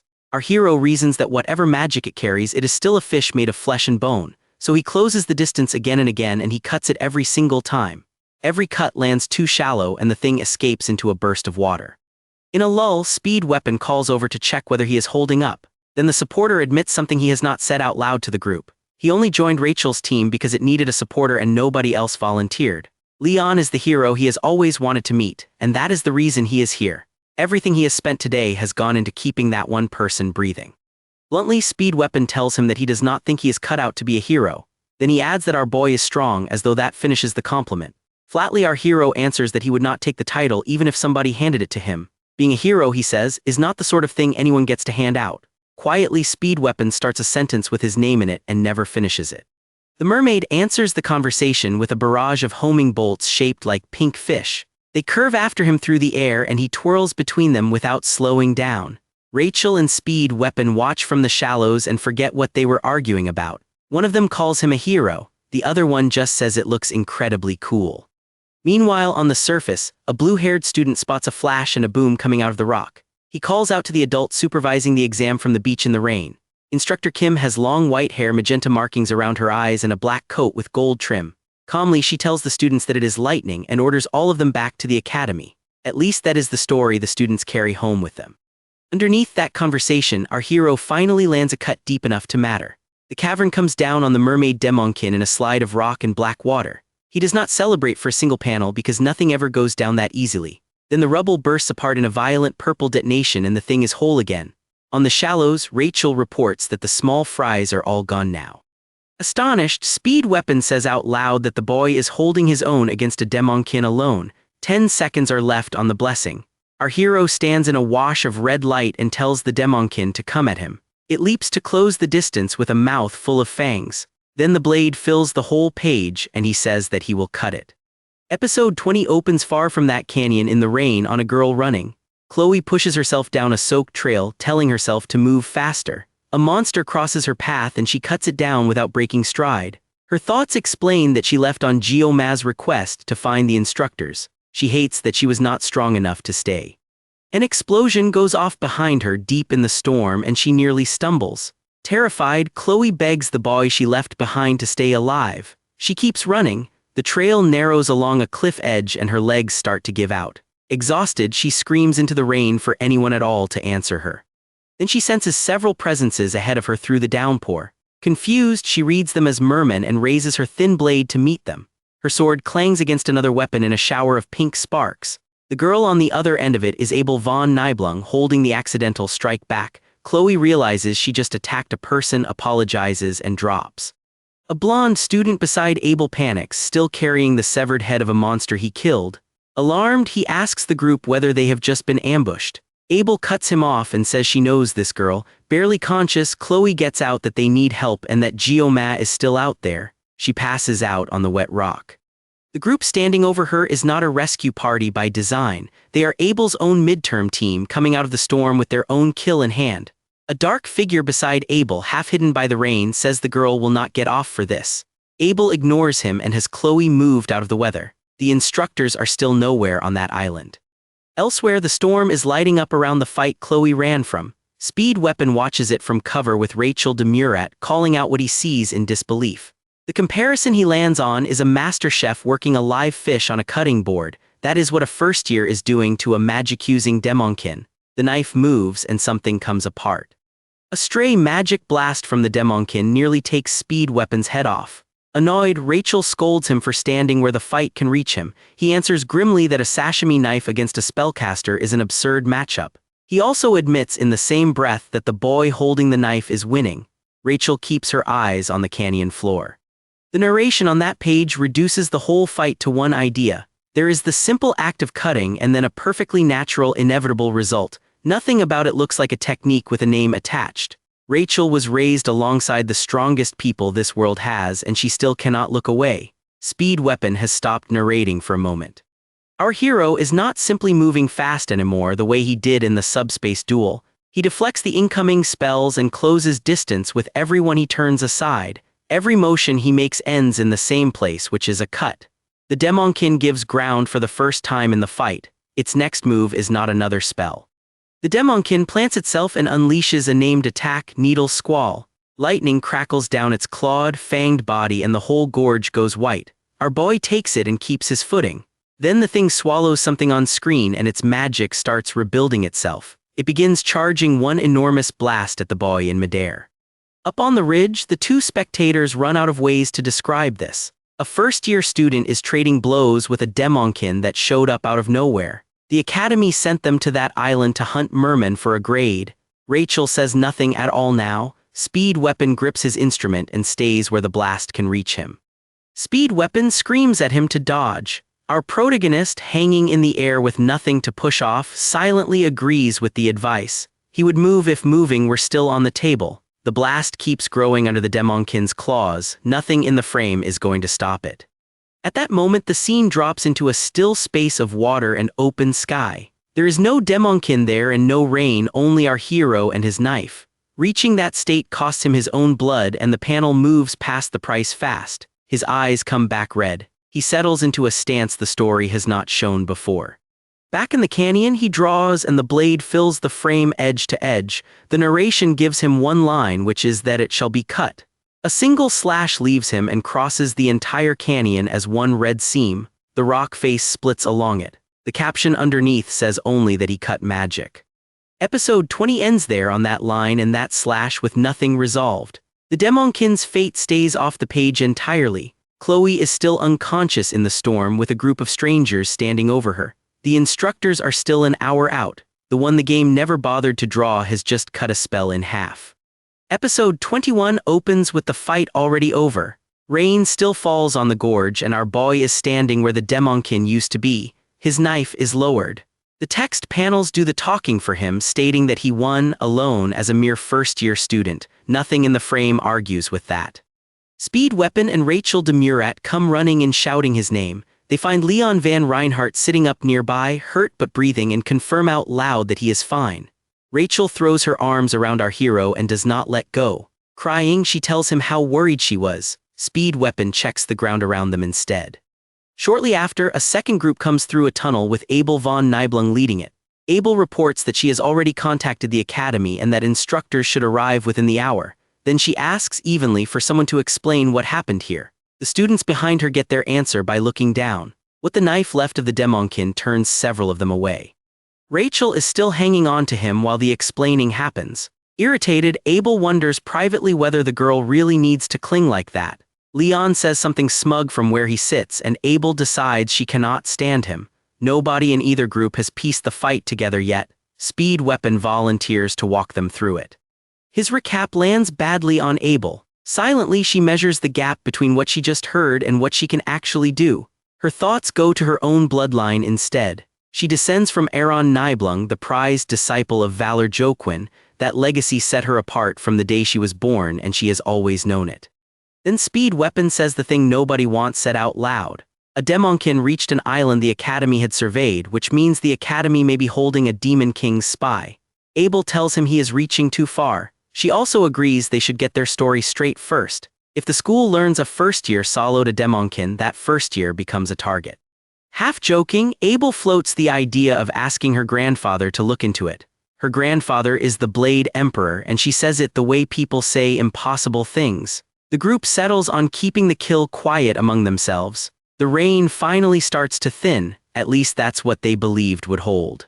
Sometime later, our hero wakes in a hospital bed with sunset on the wall. He confirms to himself that he is alive. His memory goes back to the last exchange, the magic ball that no normal read could avoid. He saw the thread running through the middle of it. His sashimi knife went through that thread and the spell burst like a water balloon. His status window opens over the bed and posts the receipt. Body grade sits at 7, mind grade moves from 3 to 4, synchronization climbs from 6.8 to 7.2%.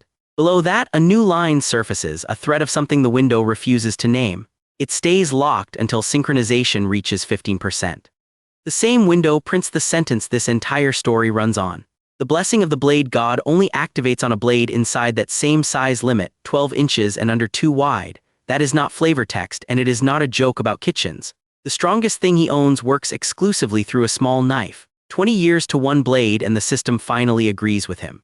The window had touched this before, back when it told him the restrictions on the blade had lessened. This time it spells the restriction out in full as a measurement. Every upgrade he earns arrives inside those inches. Nothing the Academy can hand him from an armory will ever qualify. He reads the line in a hospital bed and takes it calmly. At that moment, Media Poison bursts into the room and hugs him hard enough to hurt. Relieved and furious at once, she says she was terrified he would not pull through. Then she rants about the instructors who swore to her they had checked that island. She digs into what he quietly identifies as a subspace pocket. She pulls out a sword and calls it his midterm reward, Murasame. Episode 22 picks up in that room with the sword still in her hands. A system window opens on it. Murasame, rank 8, level 25, attack 1670. Media says she hopes he likes it and apologizes for the lack of a ceremony. The circumstances do not allow one. Our boy takes the katana without mentioning the obvious problem with it. Shortly after, Siegfried von Nibelung walks in and the room changes weight. Media apologizes formally on behalf of Joquin Academy for what happened on Scopuli Island. She swears on her post as director that she will find out how a demonkin got there. Then she tells our hero plainly that he saved the students. The Blade Emperor watches the boy while she says it. Alone with Siegfried, Media talks about enrolling here 60 years ago and meeting him afterward. The academy is going on 7 centuries old and she runs it. Her memory jumps to the surveys she ordered of Scopuli Island before the exam. Mermaid sightings there are rare but documented, so she had the place checked more than once. She had exercised every caution available to her. Furious at the distance between that caution and the result, Media shatters a window with her hand. She calls the boy amazing for putting the mermaid down by himself. Siegfried says very little. Privately, he compares the student to his own granddaughter and lands on the word genius. He wonders whether this boy could reach the realm he has chased his entire life. A meteor burns across the night sky above the academy while he thinks it through. Siegfried has watched talent like that appear before, and he has watched it burn out just as fast. Geniuses arrive and then they are gone. This one put down a demonkin in his first year with a kitchen tool. The old man does not say any of that to the director. Then Siegfried tells Media he will be staying at the academy for a while. Neither of them explains that decision to anyone else in the building.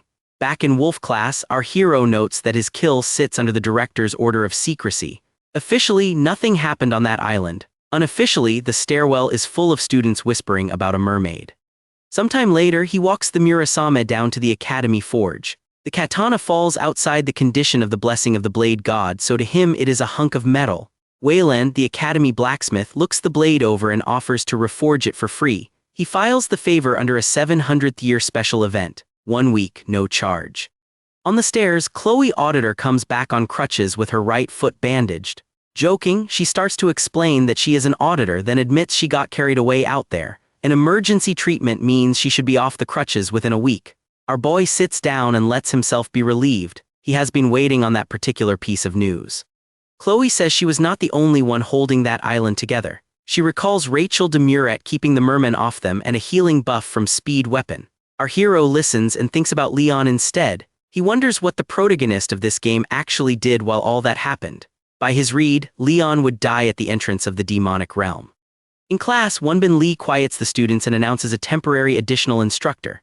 The room reacts before the door opens because someone says the words Blade Emperor out loud. Siegfried von Nibelung walks in and takes the front of the Wolf class. The students go silent in their seats. Our protagonist, who met the man 2 days ago, wonders why he is here. Elsewhere in a barred cell, the failure on Scopuli Island turns out to have had an owner. Instructor Kim, lilac-haired and trailing magenta magic, is the one collecting on it. The hooded man on the floor apologizes to her by name, and a caption finally gives him one, Elder Claddy. The episode closes on a demonic figure gathering purple energy in its claws. The caption says the 5th Legion commander is furious. Episode 23 opens in that same dark place, and the story keeps the details off the page. Instructor Kim is still working on a man she has already broken.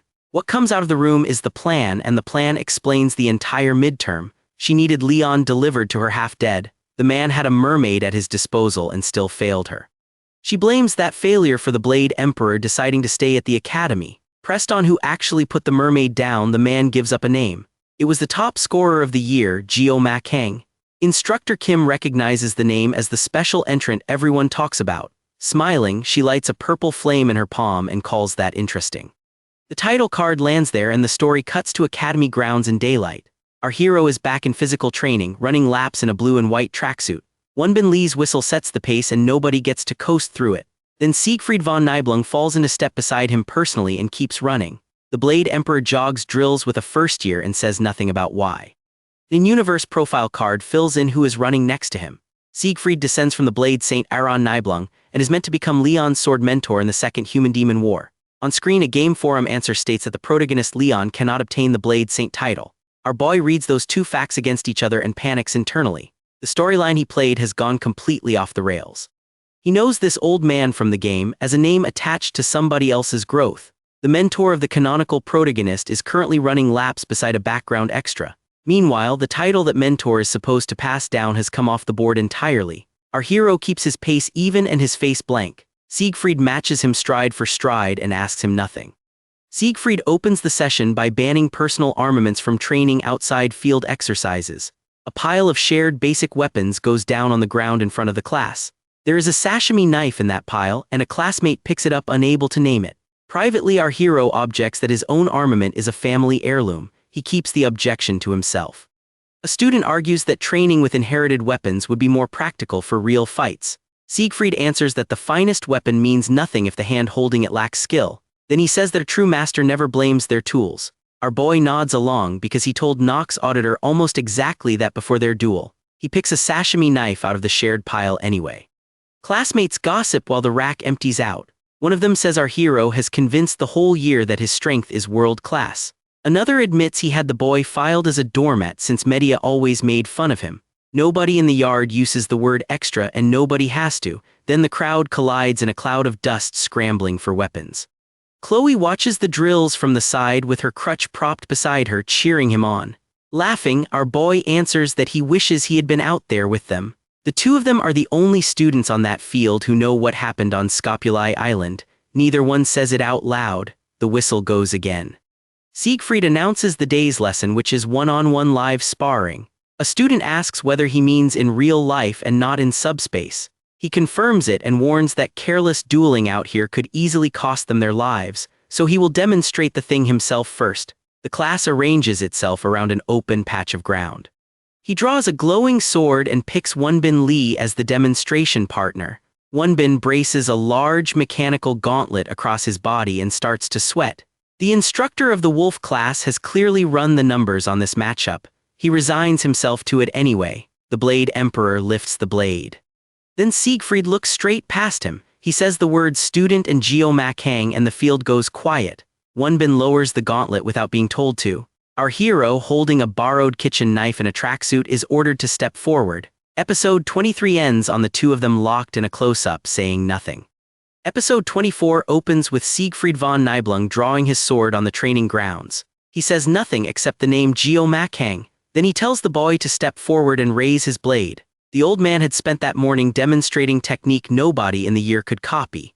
Now the point of that sword sits on the one the game never bothered to draw. Our hero doesn't take a stance. He drops to one knee in the dirt instead. Politely, he tells the Blade Emperor that he isn't worthy of the match and asks him to lower the weapon. The math behind that is much colder than the manners. Sparring with a 7-stars hero costs a limb on a good day. Fighting one seriously drags the story further off the route he remembers. The stands turn on him inside a few seconds. A shout from the bleachers tells the special entrant to get lost. The word coward starts moving through the crowd loud enough to reach the field. Wonbin Lee manages nothing but a nervous syllable. Siegfried lets the noise work for him, then asks the boy whether a swordsman with no pride has any use for talent at all.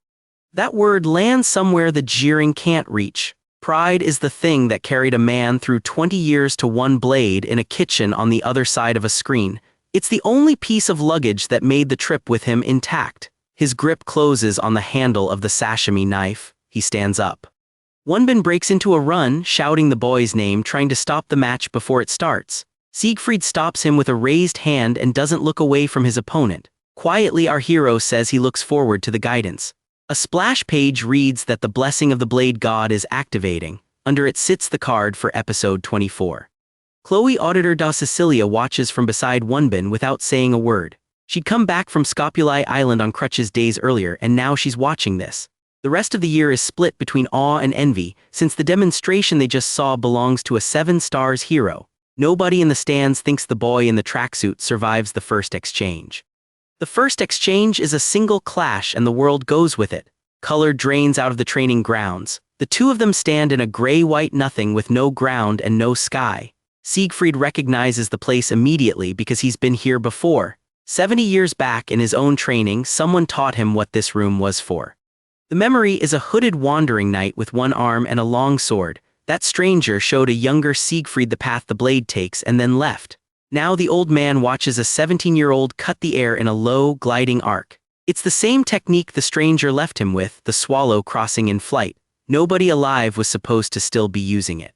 The next thing that surprises him isn't elegant at all. The boy simply shoves him backward, blade against blade, with raw physical strength.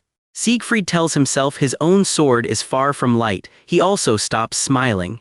Down in the real world, none of the students can see any of this happening. Meanwhile, the arguing in the crowd gets uglier. A brown-haired student insists the subspace duel win was a fluke, since the loser was only an ordinary. Others pile on the special entrant with the same tired jokes. Then somebody notices the actual problem. Siegfried and the boy have been standing completely motionless for a long time. Wonbin tells them the two aren't just standing there. He knows what that stillness costs and he does the arithmetic the instructors get paid for. The director never approved this. A stray shockwave in a crowded field hurts children, so he speaks directly to a 7 stars hero and asks him to stop. Siegfried answers him by title, calling him Instructor Wonbin. Calmly, he explains that he isn't fighting the boy for real at all. He'd predicted the kid could reach the mind plane, a duel decided in the head rather than the body. What he hadn't predicted is what happened next. The boy absorbed his strike and kept improving inside the length of one clash. Brilliant is the word the old man uses, and he means it as a diagnosis. Then he escalates. Blue and black aura climbs off his sword as he invokes the blessing of the blade phantom. The blast he sends at his student is not a training strike. It's the thing he'd bring to a legion commander. The explosion tears out of the mind plane and into the real world. Students on the field see the blue glow hit open air and start screaming about aura crossing over. Rubble jumps. Wonbin is already running, certain that blood is about to be spilled, aware that this was not the plan. He doesn't get there first. Media Poison does? The director of Jokwin Academy arrives mid-sentence and at full volume, demanding to know what the hell he thinks he's doing to a student. Her red eyes fill the last panel of the episode. The Blade Emperor, holding a live blessing over a first year, has nothing prepared. Episode 24 ends with him being screamed at. Episode 25 opens on the fallout and Medea has him by the collar. Loudly, she promises to kill him in front of colleagues who make no effort to intervene. Siegfried mutters that he lost control of himself. Then he apologizes to her twice in private without being asked. She's known him for 50 years and has never once heard him do that. He admits the ugly part next. Without the blessing, he couldn't have taken the upper hand at all. He describes the feeling as fear, and he compares it to the first time he stood in front of Basman, the 6th Legion commander. The memory he keeps replaying is the boy erupting in dark aura with that white streak across his eye. Then he explains the thing that actually frightened him. The kid has already reached the mind plane. That domain is normally closed to anyone under 30 because it takes a lifetime pointed at a single weapon. GMAN is 17. On paper, he's a special entrant with a kitchen knife and no house behind him. Medea asks him outright whether he lost. Absolutely not, he says, far too fast, insisting the boy is still no match for him. He adds that he didn't even have his armament on him. Dryly, she notes their true master doesn't blame his tools. He swats at her, invoking the first 3 words of his blessing, and the title card for episode 25 drops on top of the argument. Elsewhere, the subject of that conversation wakes up in his dorm to a system chime. Our boy sits on the edge of the bed and works out what he touched during the duel. It was the mind plane and it shouldn't have been available to him. He knows the requirement because the game printed it. Even Leon Van Reinhardt needed 3 years of hero-grade mentoring to get inside. He knows that detail for an unheroic reason. He quit the game right around that point and never saw the rest. What he does have is the ledger of 2 lives, and the ledger is the answer. Faces from a Soul Kitchen circle, faces from Jokwin Academy in his head. Counting the life before this one, that's more than 2 decades with the same short blade. 20 years to 1 blade is not a slogan in this world. It's a stat requirement and he met it by accident in a body that's only 17, so he stops treating the plane as a gift that shows up when the blessing does. Running from problems has only ever made them larger. He decides to train until he can enter it on purpose cold with no blessing running. The dorm around that decision stays completely ordinary while he makes it. Another student sleeps in a nearby bed undisturbed by any of it. Our hero pulls a plain wooden practice sword out of the corner of a dark room. He's barefoot in loungewear with no audience and no system prompt telling him to start. He tells himself to try it and swings. Shortly after, he's alone on a rooftop at night with a wooden practice sword. The vision opens the way he wants it to, and then something else is in there with him. An enormous clawed hand comes out of red light and reaches for him. Our hero snaps back into his dark room with his heart going. Nothing followed him out as far as he can tell. Elsewhere, in a chamber he's never seen, the Academy's Council of Elders is in session and furious. One of them says the line was crossed this time and names Elder Claddy. Another can't get past the detail that a demonkin was involved. From there, the meeting turns to a student. They want the file on the top scoring special entrant opened. The politics are printed plainly. One elder argues the hero role was settled long ago and belongs to Leon van Reinhardt.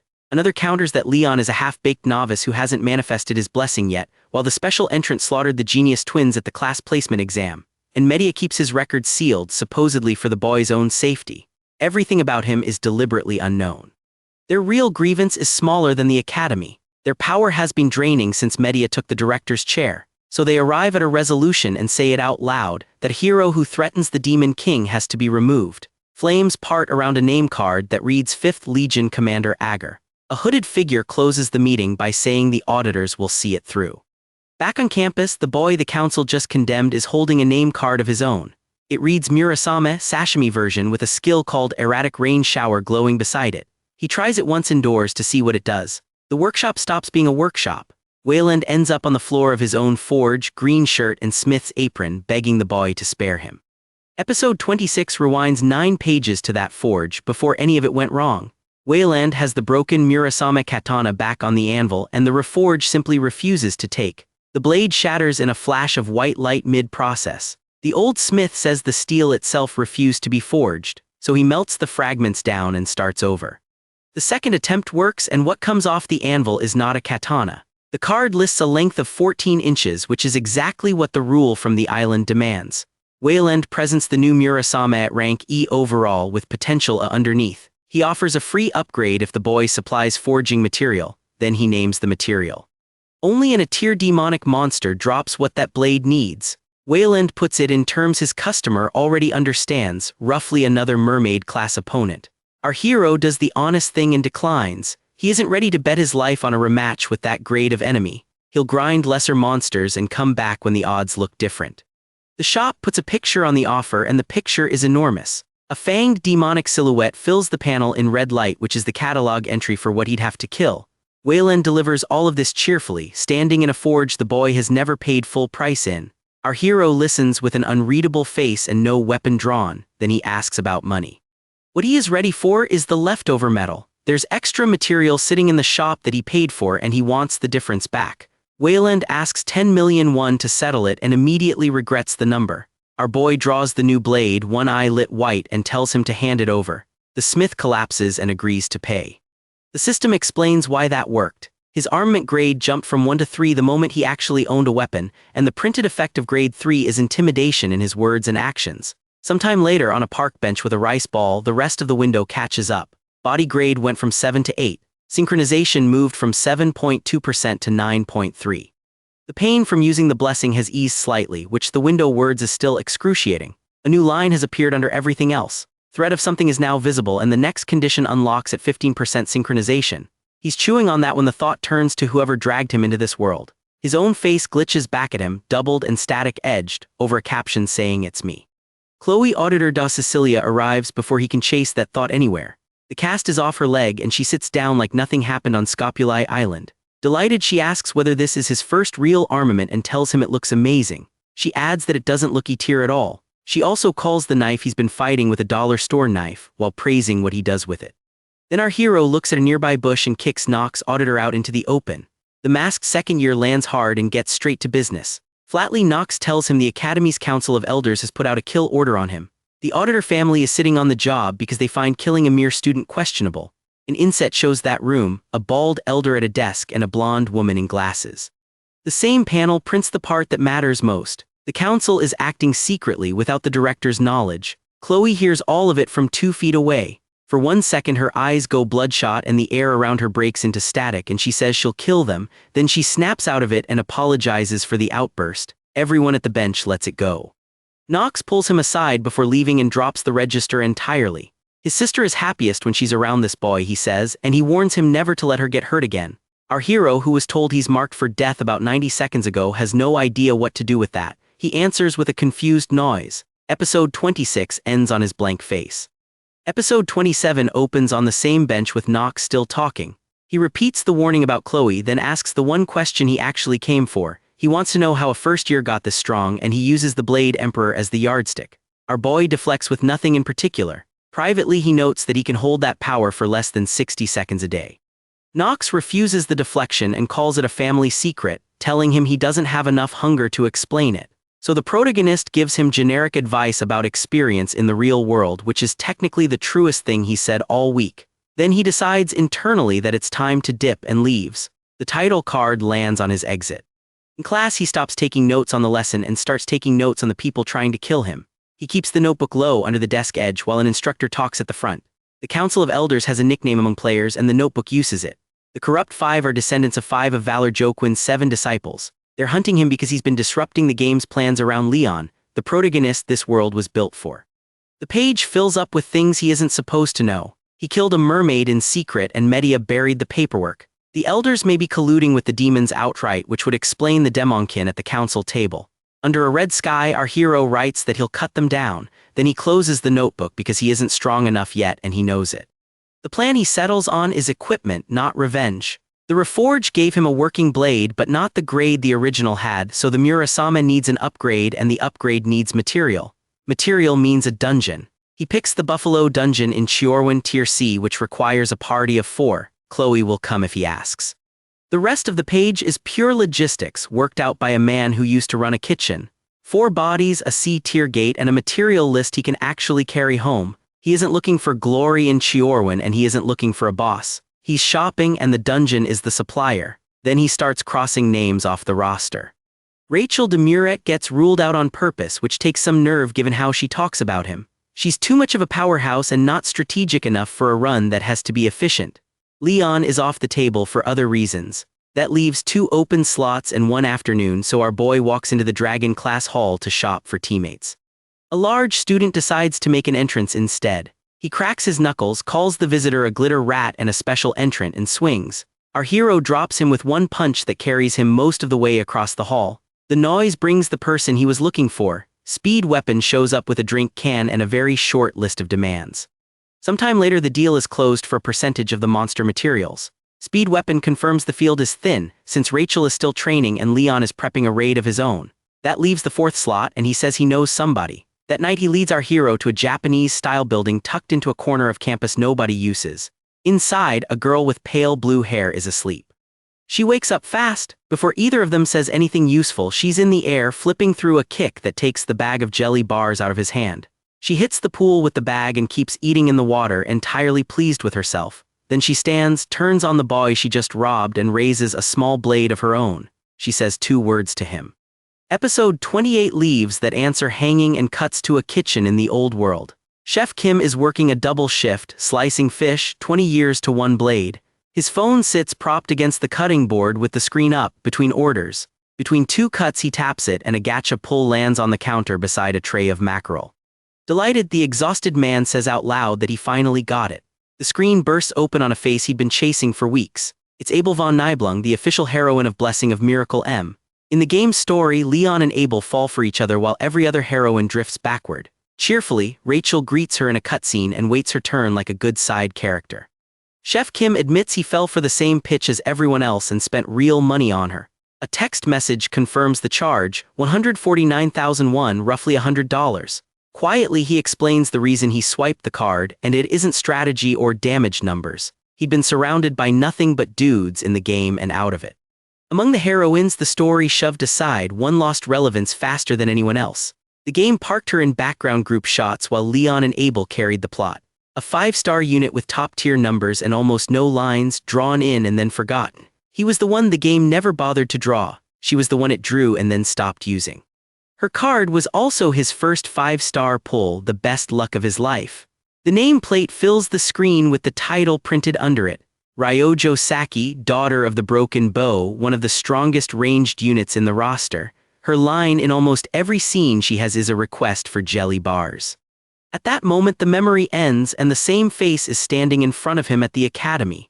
Ryojo Saki exists here in a blazer, chewing. She's also the girl who kicked a bag of jelly bars out of his hand at the pool an hour ago. Our hero has played her himself, so he knows exactly what those hands do at range. He remembers privately that unlike Rachel, this one is genuinely smart. He also remembers the part the game never made anyone care about. Her numbers are enormous and the plot has nothing for her to do with them.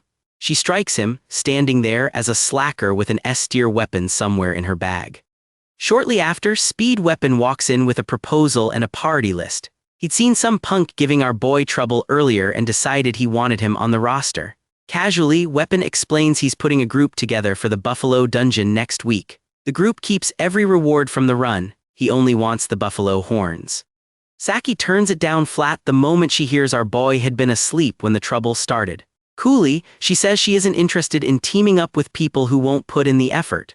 Weapon defends him by bringing up the subspace duel instead of arguing. He tells her the quiet first year fought an auditor and evidently walked away from it.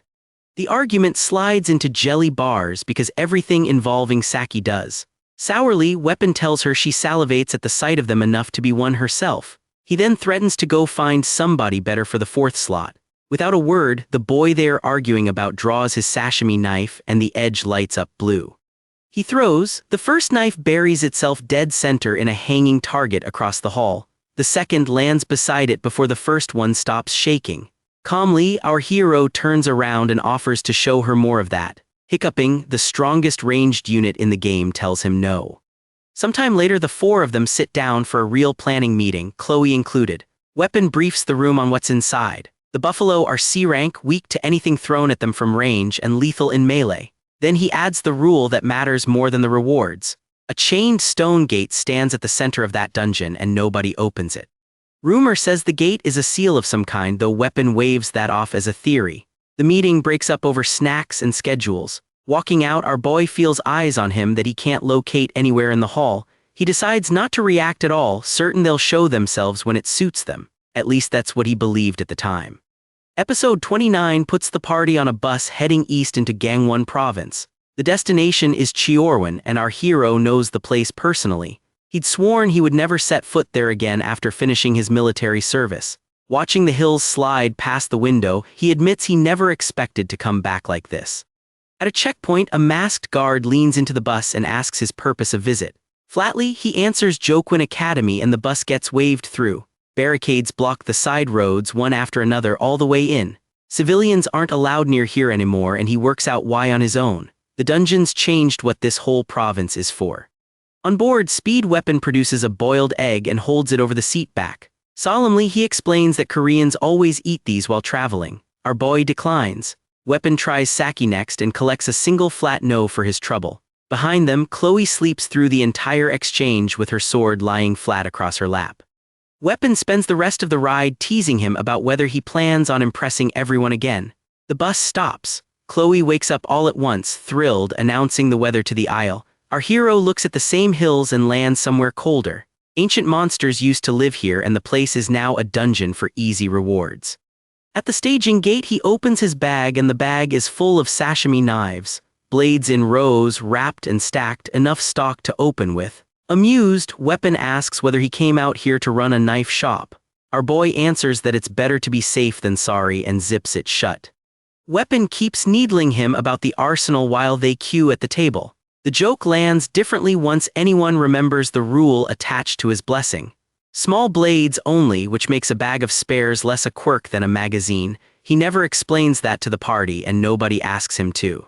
The party signs the entry logbook at a folding table by the tunnel mouth. 4 names go onto the page in handwriting. Chloe Auditor, Speed Weapon, Ryojo Saki, GMAN. Chloe volunteers for the vanguard before anybody can suggest somebody else. Then the golden gate grinds open and the four of them walk into it. Deep in the tunnel, Saki announces she's already exhausted and asks him for jelly bars. He offers ordinary candy instead, which she refuses on principle. She's carrying her own bars in her pocket and saving them for later. Nobody argues the point, because arguing with her about snacks has already been tried once. Suddenly, the dark ahead fills with buffalo-horned demons coming at a full run. Chloe goes in first to slow the front of them down. Weapon lifts his instrument and plays, and the buff settles over the party in a wave. He shouts at Chloe to stick to the plan, which she is loosely doing. Then Saki unlimbers the thing she's been carrying since the bus. It's the vermilion bow and S-tier armament, and it fires 3 beams at once. The blast erases the entire herd in one pull. It also erases their horns, which were the only reason Weapon organized the raid. Sheepishly, she notes that she blew all of them up. One buffalo survives because it tripped early and fell out of the charge. It comes at Saki from behind while she's still admiring her own shot. Our hero cuts it out of the air a step before it reaches her back. He asks whether she's good and she hiccups instead of answering him. Elsewhere, back at the registration table, a guard watches 4 students disappear into the tunnel. He takes out a phone and reports the group's movements to somebody else. Whoever answers is never named on the page. He calls her ma'am twice and then he hangs up. Episode 30 opens with that run already won and the tunnel gone quiet. Alone in the dark, our hero crouches and collects a glowing buffalo's horn off the floor. The horn is upgrade material and it's the only thing left worth carrying out. Weapon had wanted a full bag of them. Saki had vaporized most of that bag in a single shot.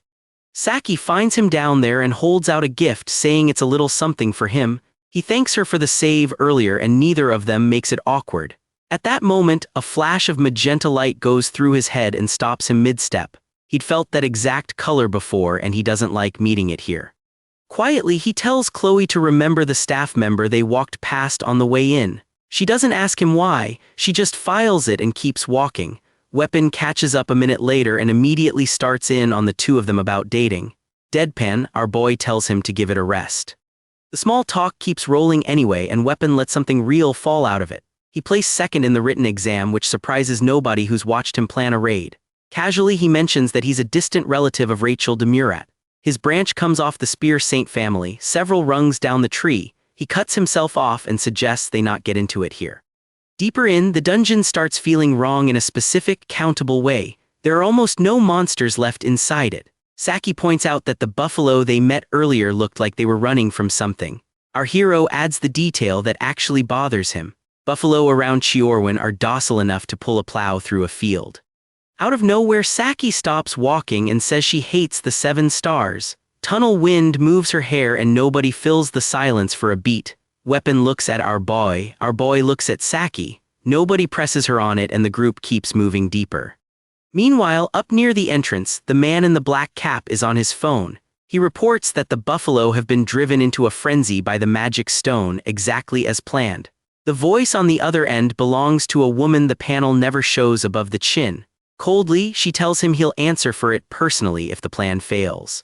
He hangs up and talks himself back down, and what he mutters is worse than the call. He'd also forced the stone gate open just to be safe. With that done, in his own words, there's no chance any of them survive. One thing still gnaws at him: that first year had looked at him earlier like he already knew. He walks toward the tunnel to confirm it with his own eyes, and the scene leaves him there. The group never sees him coming and never learns his face. Everything he did to that dungeon was finished before the bus even reached the checkpoint. The only person who noticed anything was the one he tried hardest to ignore. Back in the tunnel, Chloe's blessing picks up movement behind the party and she counts 50. All 4 of them turn around. What comes out of the dark isn't the docile kind of buffalo. They're bigger, mutated, red-eyed, and they arrive at a dead run with the walls shaking. Facing that, our hero remembers a kitchen and the man who taught him how to hold a knife. Patiently, the old chef had explained that a sashimi knife is designed for fish. Different cut, different blade, and never the wrong one for the job. It's the only scene in this whole story that explains his weapon from the inside. Then he grins in a tunnel with 50 animals closing on him. Cheerfully, our boy says it looks like he's about to butcher some cows with a sashimi knife. 20 years to one blade and the lesson finally gets used backwards. He hands out rolls before the herd arrives, fast and without raising his voice. Chloe weaves through the stampede to break its formation and doesn't stop to fight anything. Weapon does what Weapon already knows how to do. Saki intercepts whatever gets close to the group. The other three are baffled not by the plan but by how calm he sounds giving it.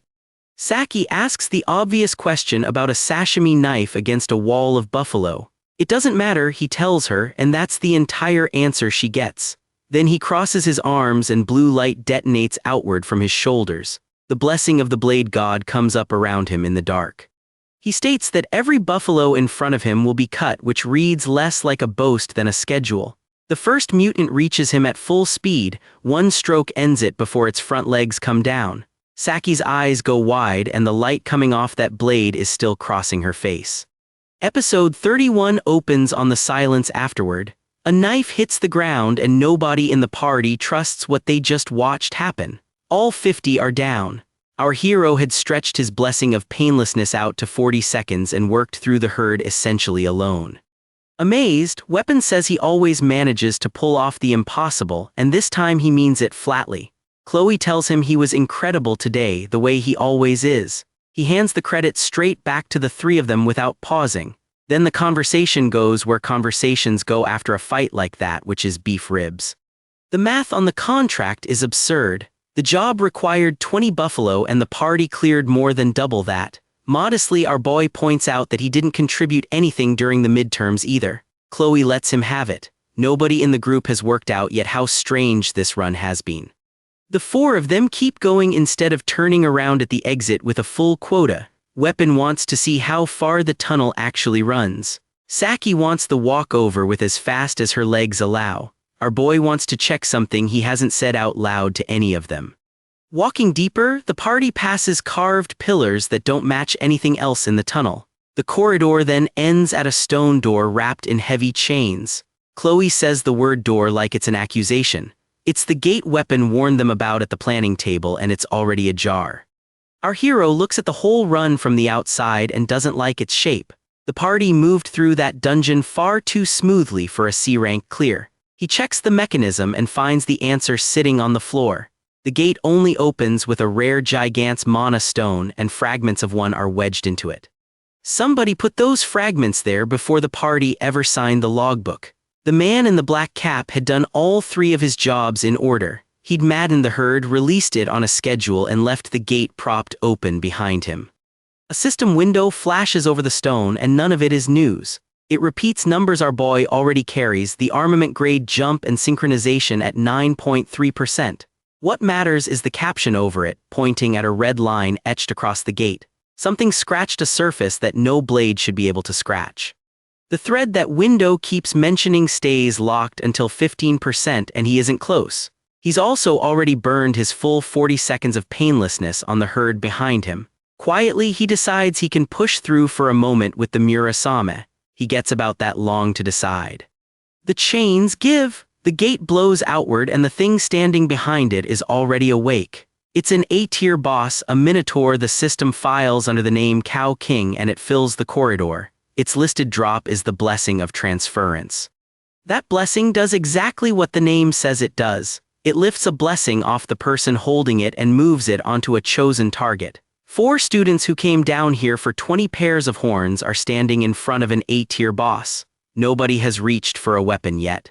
Episode 32 opens with 3 threats in the corridor instead of 1. The 2 underlings charge in from the flanks while the boss finishes forming between them. Captions label the pair left hoof and right hoof. Weapon says out loud what everyone can already see. Our hero's first thought is the exit and he throws it away. He runs the math the only way he knows how. He's never fought anything like the mermaid, but he'd beaten Minotauros in the game plenty of times. At full strength he'd take all 3 of them. He isn't at full strength because his 40 seconds of painlessness went into the herd upstairs. Calmly, our boy asks Weapon whether that instrument can cast anything that dulls pain. Weapon answers that he can hold a blessing like that for 2 minutes tops. 2 minutes is the entire plan. The MC hands the underlings to Saki and Chloe and tells them to leave the big one alone. Then he opens the blessing of the Blade God and the surge costs him. The title card lands mid-episode and reads Buffalo Dungeon Part 4. Our hero goes at the flame-wreathed boss by himself. The The two of them trade hits that crack the floor. His aura burst breaks clean through the thing's guard. Behind him, weapon keeps playing because the second that music stops, the pain arrives. Meanwhile, Saki works left-thoof with the vermilion bow and keeps glancing at the wrong fight. Stunned, she thinks that no first year should be moving like that. She reads the technique correctly, minimal motion turning the enemy's own weight against him. It reminds her of Siegfried, the Blade Emperor. She'd heard the rumor going around campus that the Blade Emperor once unleashed his aura on a special entrant. Right hoof goes down under Chloe's blade and stays down. Breathing hard, she admits she still hasn't got the hang of fighting monsters. She's worked out the rule that matters, that the closer a monster looks to a person, the worse it fights. Then she looks at our hero's fight and stops talking. The boss doesn't stay cut. The severed stump knits itself back together with something that shouldn't be available to it. Shocked, Weapon points out that demonic monsters don't cast magic. Saki guesses it burned through its own life to manage it. Neither of them can get close through the wild magic pouring off the thing. Weapon shouts his name and says he trusts him, which is the only thing left to give. He keeps the blessing running with a hand that won't hold still. The last exchange goes off like a bomb inside a closed tunnel. When the dust drops, the protagonist is upright and in worse shape than he looks. Episode 33 opens on the same fight and the boss is very much still in it. Blood on his mouth, our hero blocks a fist the size of his own torso. Gritting through it, he works out that the magic packed into that hide is too dense for the blade. He can't cut through. The demon bellows and drives him backward across the stone with raw weight. His heels leave lines in the floor. From the edge of the fight, Ryojo Saki screams at him to stop waiting and do it already. She's the only one in the party who has watched him at full extension and understood what she saw. So he does it. The blue arc comes off the sashimi knife in one line and goes through the boss from the shoulder down. The demon folds. It hits the ground in two pieces and stops being a problem.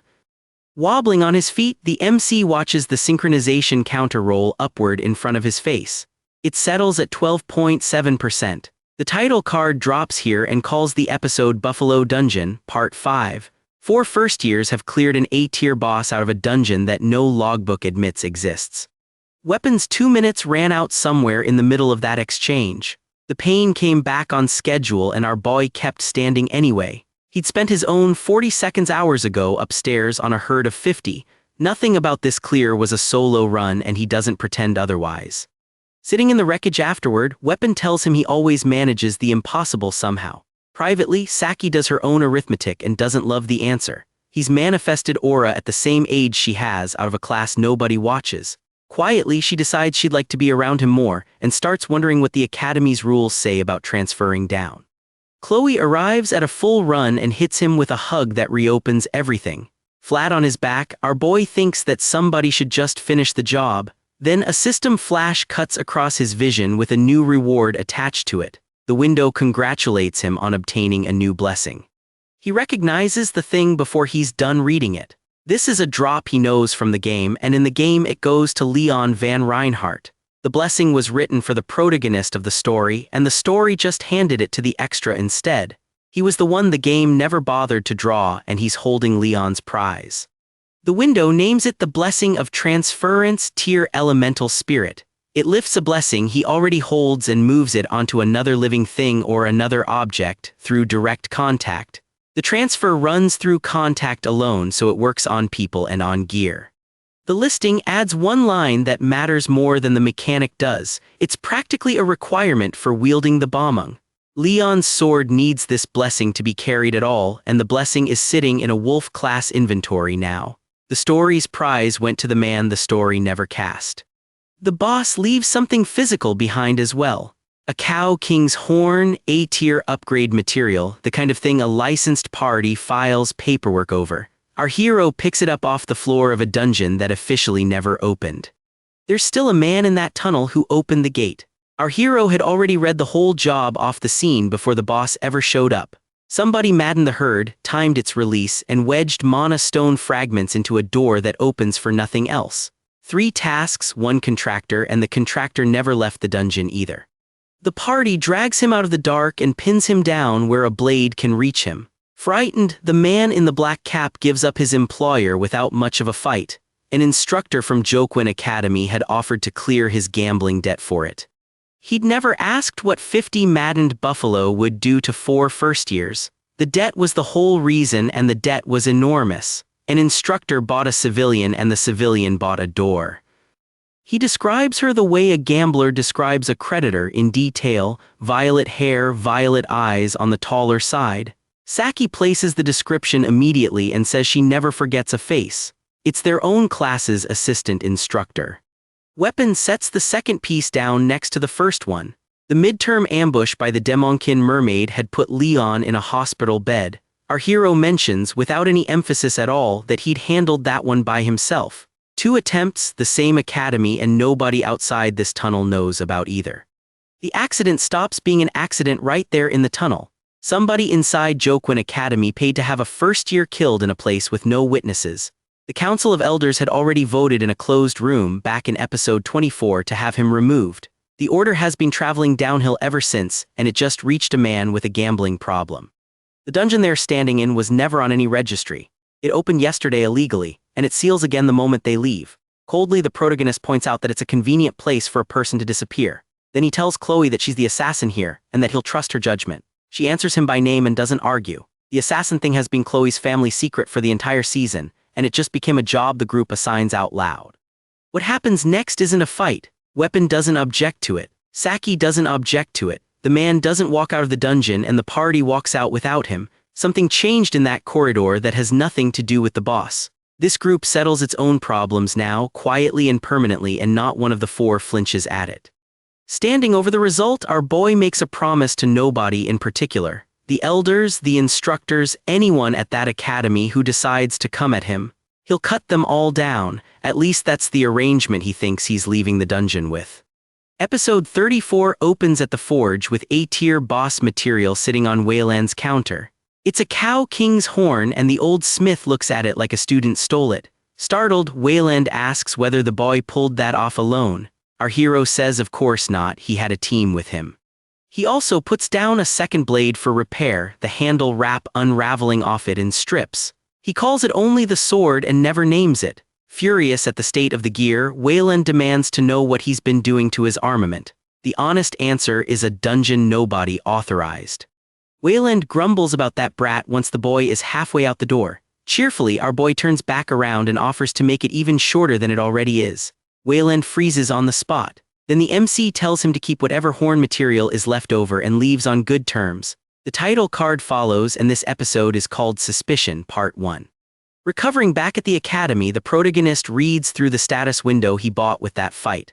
Body grade goes from 8 to 9, mind grade from 4 to 5, armament grade holds at 3. Synchronization jumps from 9.3% to 12.7. It's the one number that only moves when something happens to him.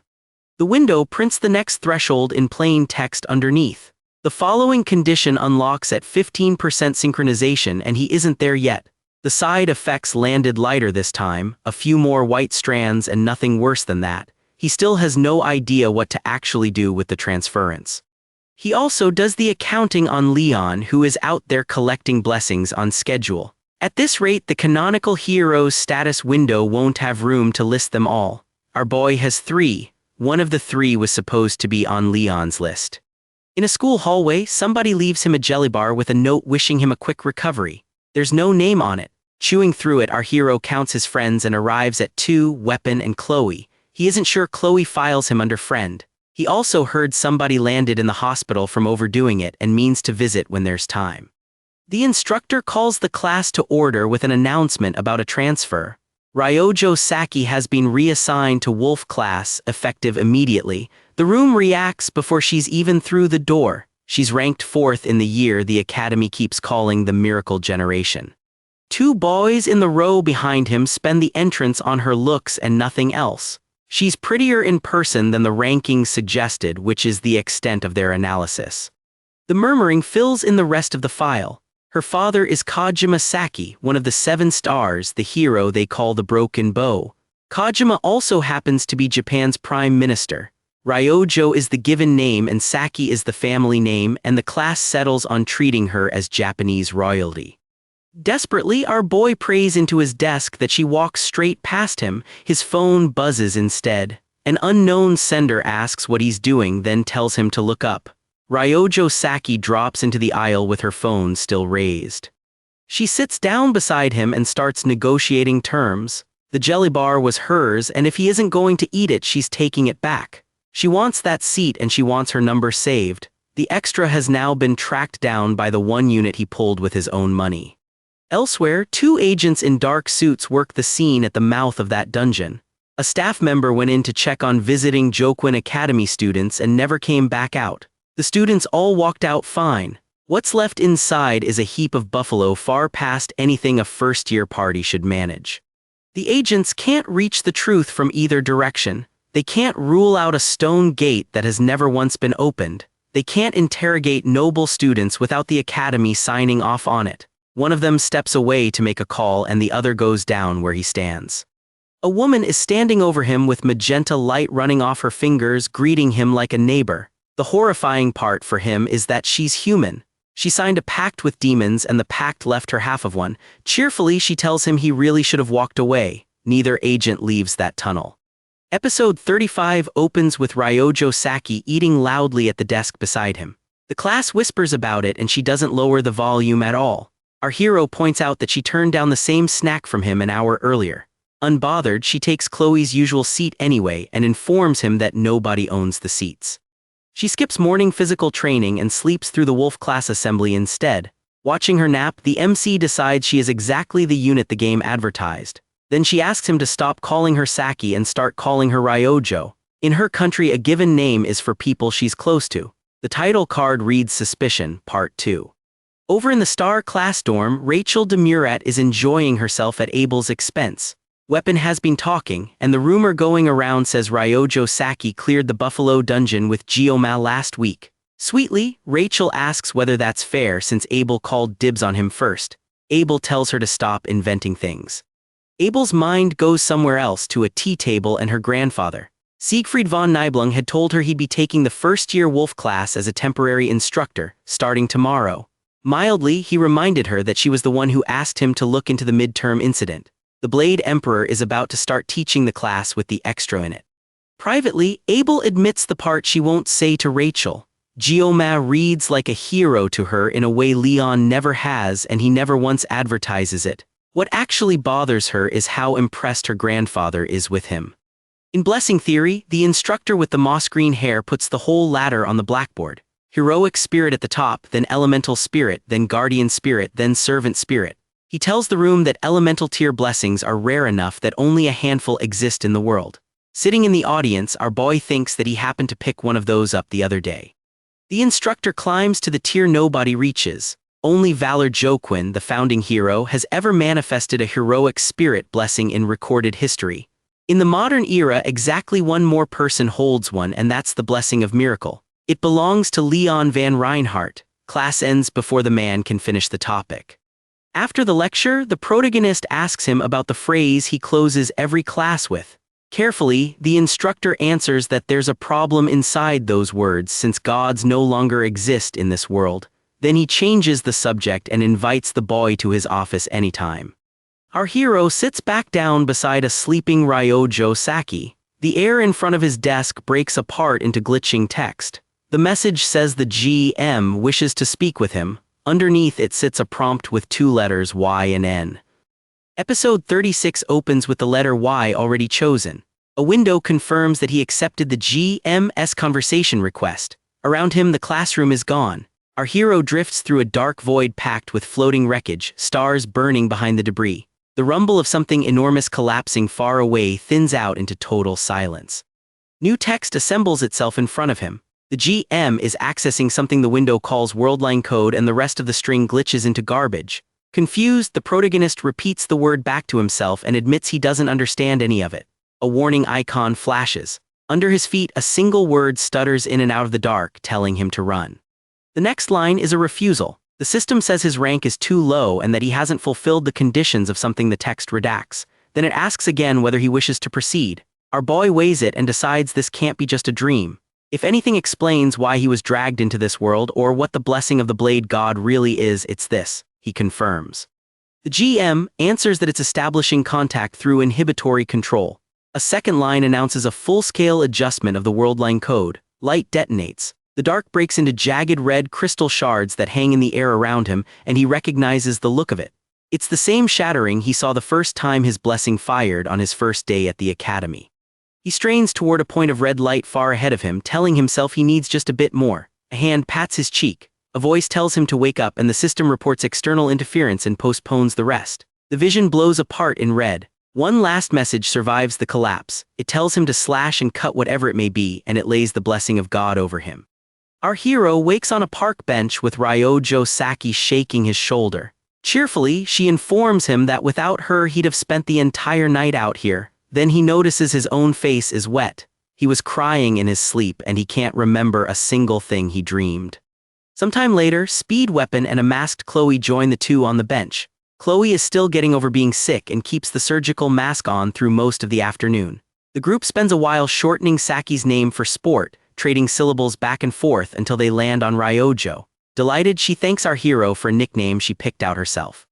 Weapon lays out what they actually have. The Academy's elders want the protagonist dead, and the only lead on the instructor behind it is a hand-drawn composite from the checkpoint staff. Purple hair, unusual eyes, taller than average.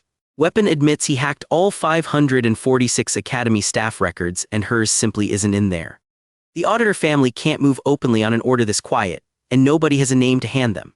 So Weapon proposes a club. An Academy-recognized club comes with travel privileges, funding, and a layer of institutional protection none of them have alone. Privately, our boy recognizes the club system as a feature of Blessing of Miracle M. He remembers an in-game line from Abel von Nibelung at 999 affection. He never paid attention to that feature back then because he never had the time for it. It's funny to him now that the game turned into his reality. The four agree to found the club, which still needs a fifth member. Chloe pulls her mask down, ignites a glowing red blade, and pitches Assassin's Oath. Saki counters with Leaf Village Patrol. They settle on his suggestion, Travel Club.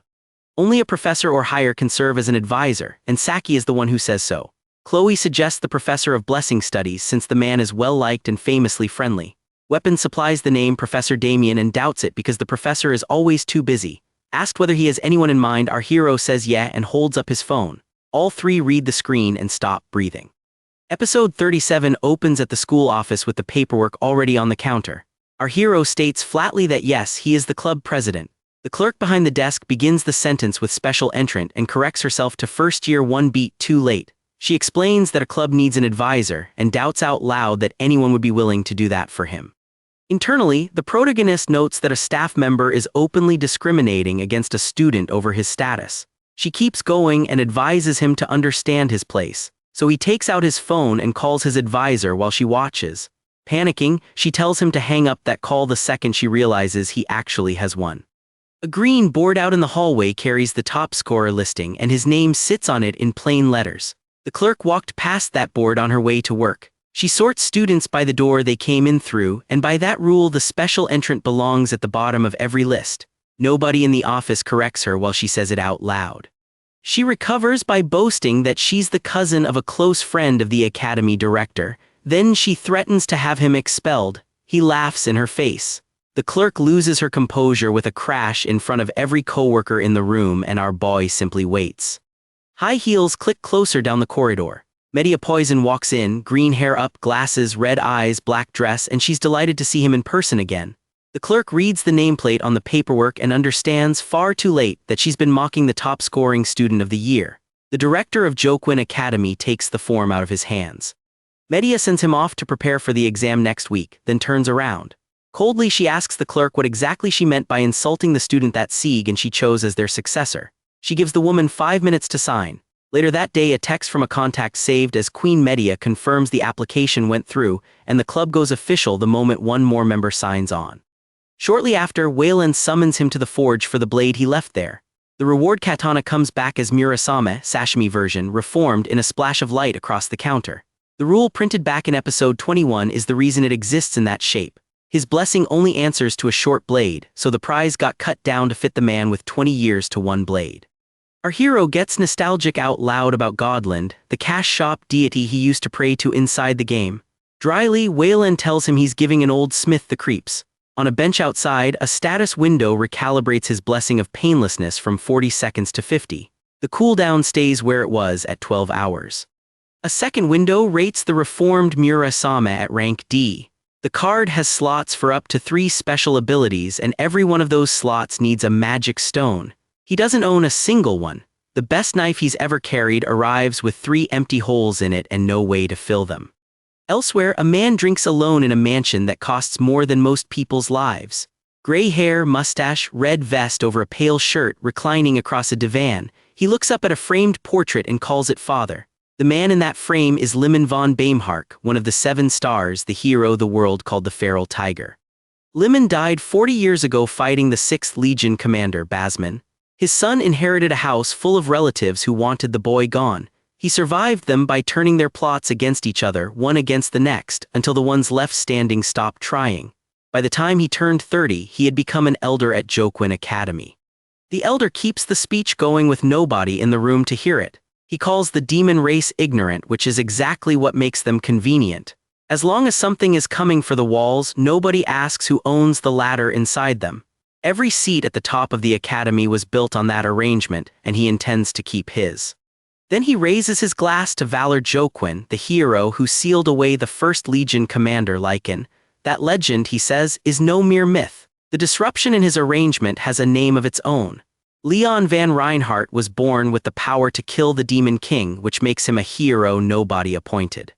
A voice from outside the frame offers to get rid of that so-called hero candidate for him. Heels click across the marble behind the divan. Offended, the elder asks whether an instructor has no respect for authority these days. Their eyes lock. The purple-haired woman with the magenta eyes puts him on the floor before he finishes the thought. He understands what he's looking at while he's down there. She struck a pact with a Legion-level demon and came out of it half human, half demon. Back in the present, the same man answers a question by naming himself, Elder Clady von Baimhark. He complains that Leon alone was already a massive headache, and now the lowborn special entrant has made everything worse. The auditors aren't getting anywhere either, since they keep claiming there's no real justification. A silhouette appears at the window behind him and he doesn't need to turn around. It's her. She gives him exactly one order, and the order is to assemble the Undertakers. Elder Clady von Baimhark agrees without asking a single question. Episode 38 opens on those same 3 empty slots, this time drawn in his notebook. Our hero has written out what a magic stone actually costs. They drop off A-tier monsters at Demonkin level and nothing weaker gives them up. He notes, without much enthusiasm, that hunting those things is supposed to be Leon's job. He runs the old roster of monsters that used to end a party in the game. Gigant, Basilisk, Manticore, Draugr, the Lich King who cleared whole servers of players who thought they were ready for him, weighed against 3 empty slots on a rank D knife. The arithmetic turns ugly fast. In the lecture hall, Saki drops into the seat beside him. The club is 1 member short, the director already approved it, and she instructs everyone not to start calling her president just yet. Chloe and Weapon trade gossip about Leon, who's been clearing A-tier dungeons in a steady line all month.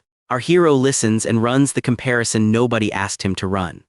Alone with it, the protagonist lands on a theory about his own function. Maybe his role is to pull in the threats meant for Leon, like a shield somebody left standing in the doorway.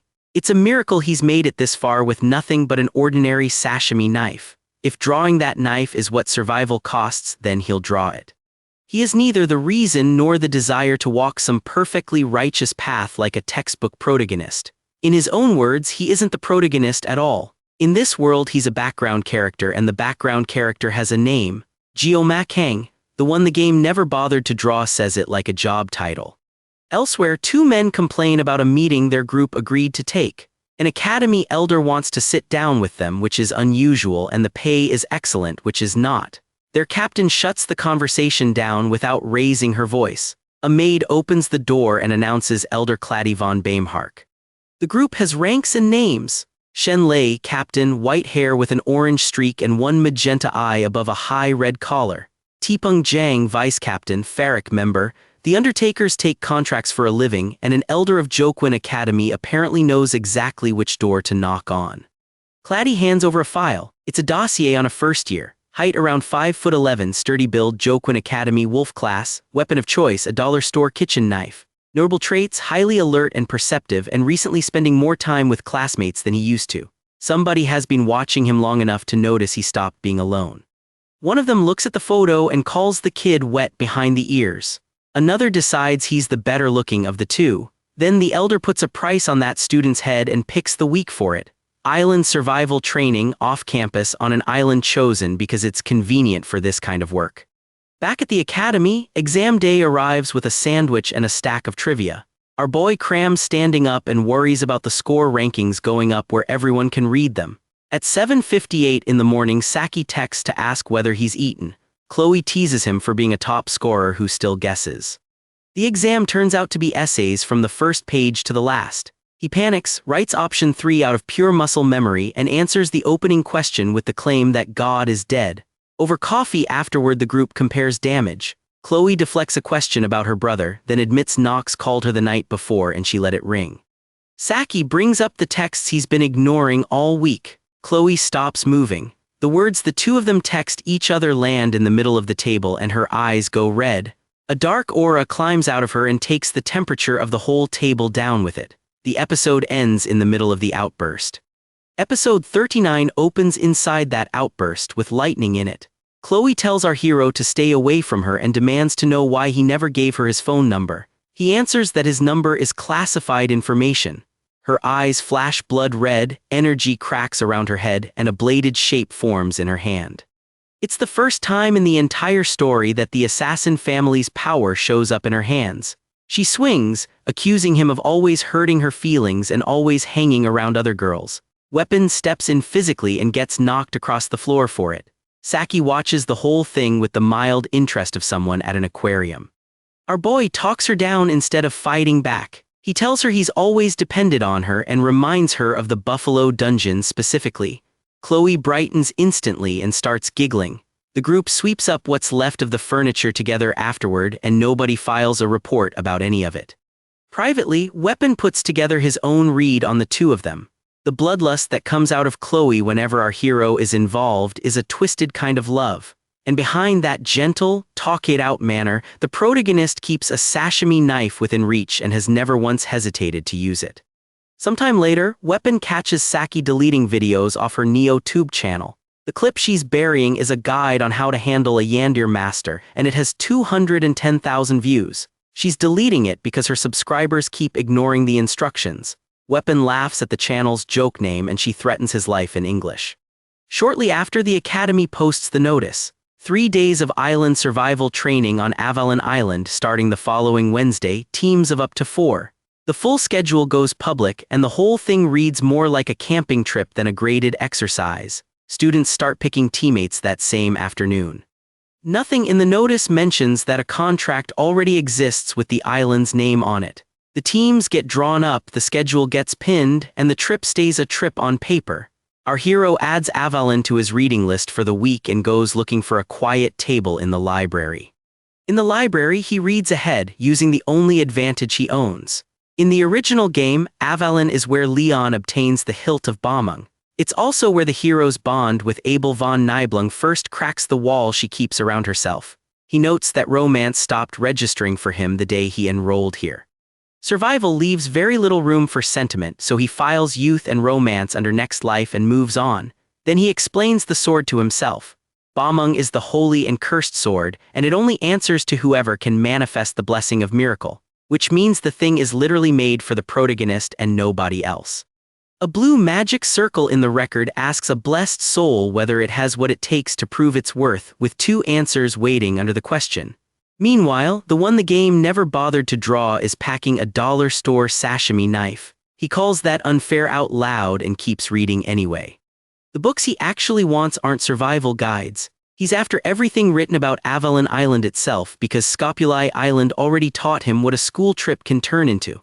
This time the escort team got upgraded by special order of the director. The Blade Emperor himself is on it with Media Poison standing beside him. Then a shadow falls across the table. A blond young man in a gold-trimmed blazer stands over him in the library's warm light, greeting him by name like they're old friends. Long time no see, GMAN. Our hero looks up at the protagonist of this world and doesn't get a single word out. Episode 40 picks up at that same library table with Leon still standing over it. Leon asks what he's reading, then calls him very diligent for studying Avalon a full week early. Privately, the blonde admits he has started having doubts about something he can't name yet. Our hero answers that he knows what's coming in 3 years, so he needs to be ready for it. He adds that he wants to be able to pull his own weight when it happens. Leon files the answer away and finds nothing wrong with it. Everything this classmate does lines up with the story Leon believes he's living. Something about him still feels off and Leon can't put a finger on where. The two of them leave it there. On the day of departure, the training grounds fill up with first years and gear. Ryojo Saki gets cornered by Rachel de Muret and Abel von Nibelung over the class transfer she never mentioned to anyone. They list the evidence out loud. She went into the Buffalo dungeon with our hero, she signed into his club, and now she gets 3 whole days with him on an island. Rachel takes that badly and turns it into a competition on the spot. For the next 3 days, the first person to find GMAN gets to claim him and the winner keeps him to herself. She thrusts a hand out going red and names the whole thing the Rachel game. Abel refuses twice flatly without offering a reason either time. That leaves Rachel, Saki, and Chloe Auditor da Sicilia on the board. Back at his room, our boy packs against a rule posted by the director. Avalon carries no monsters and every student is still required to bring a light weapon. His inventory reads $24 store knives plus 1 item listed only as a secret weapon. He notes that he doesn't enjoy pulling a blade on people. He also has no intention of letting anyone kill him over a school trip. On his way out, he crosses paths with an old man in a floral shirt and sandals. Silver hair, silver beard, and a long black case strapped across his back that holds a sword instead of tackle. Siegfried von Nibelung is heading off to fish during the break. The Blade Emperor tells him that talent paired with effort grows in a way plain talent never does. Then he tells the boy to rest and enjoy himself too. Meanwhile, the tall assistant instructor with violet hair stops him near the gates. Politely, she asks whether he prepared himself well for the island. Our hero says he did and keeps walking. Alone with the schedule, she notes that Avalon's terrain shifts on its own. Quietly, she tells herself that shifting ground is perfect for covering tracks, just like the stone gate. Shortly after, he sneaks up behind Saki in the gate line and flicks her forehead. She punches his forehead back on pure reflex and yells that it hurt. He teases Abel about finally landing a boyfriend and collects a glare for it. Privately, he registers that Saki has been unusually attentive to him lately. He'd rather not get involved with her any more than the schedule requires. Then he steps through the subspace gate alone. On the other side, the sky opens over a coastline he has only ever seen as a loading screen. A colossal tree stands at the center of the island, lit from the inside, big enough to hold the horizon down. He recognizes it as the Tree of Beginnings, Yggdrasil, rooted in the sacred land of Avalon. At that moment, gates flare open across the academy grounds behind him. Rachel steps through one, Saki through another, Chloe through a third, with speed weapons somewhere in the crowd. Every one of them is hunting the same first year for the next 3 days. Our hero, standing alone under the world tree, decides to go look for the new blessing. Episode 41 opens on a phone screen showing a photo of a hand-marked map. He copied it out of the library and it plots a route past the rocky belt and through the forest to the tree at the center. The Academy's actual assignment is a scavenger hunt for orbs that count toward a grade. He treats the orbs as a side quest and the tree as the job. Then he unpacks the secret weapon and swings it twice in the dark. It's a 20-inch machete sold in the hiking aisle of a supermarket for clearing brush. His blessing refuses to answer a blade that long, so the machete stays a tool and nothing more. He's saving the sashimi knife for emergencies and the blessing of painlessness for anything worse than that. Sometime later, he checks the Academy schedule against his own plan and finds them compatible. 3 days is enough time to reach the center, take what he came for, and still hand in orbs. He works off a survival guide he read on his phone, following it step by step like a recipe. Camp gets built, water gets found, and the first night passes without a single monster. Deeper in the forest, he corners dinner. It's a white rabbit beast standing taller than he does, and he sizes it up anyway. He points out to nobody in particular that he took down the Cow King in Chiorwan. Elsewhere in the same woods, Abel raises her sword over a much smaller rabbit and can't do it because it's too cute. The rabbit bites her finger. Abel chases the thing straight into our hero's attack. Her slash lands off target and tears the ground open into a spinning vortex. The pull takes both of them at once, name cards flashing while they drop through. They wash up on separate stretches of shore, soaked and coughing. The title card lands while the two of them are still face down on the sand. Flat on his back and out of breath, our boy complains that he's still weak without the blessing. 20 years to one blade in his old life and a wet hill still beats him. A rabbit sits nearby and calls him a loser in plain letters. Red light bursts around him as the blessing of the blade god comes on. Meanwhile, Rachel is lost in the interior and narrating her own search out loud. She admits that she named the entire competition the Rachel game herself. Then she spots a crow on a branch and builds a theory around it. Crows go for shiny things, black hair is a shiny thing, so the crow knows exactly where GMAN is. She leaps off the ridge announcing that she's coming. Elsewhere, Saki checks her inventory on the shore and works the problem instead. The island's terrain moves around, but the world tree at the center never does. If he wants to be alone, that's where he'll be, so that's where she's going. She promises herself she won't let the others take him first. She also intends to collect on her forehead. Back in the forest, a wolf pack makes the mistake of surrounding the wrong first year. Chloe cuts through them with a katana of pink energy, her eyes burning red over the assassin colors of the auditor family. She comes out the far side shouting his name into the trees. She reaches his campfire before anybody else, announcing that food won't be a problem from now on. He hears her coming and has the knife out before she clears the tree line.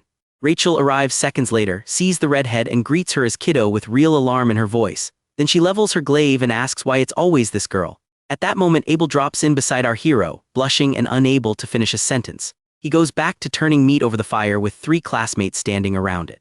Episode 42 opens on Abel alone at a fire she built badly. She turns a piece of rabbit meat over the flames and mutters that this is embarrassing and cold. She lost a hunt to a boy carrying a supermarket machete. The night gets colder around her and the fire doesn't get any bigger.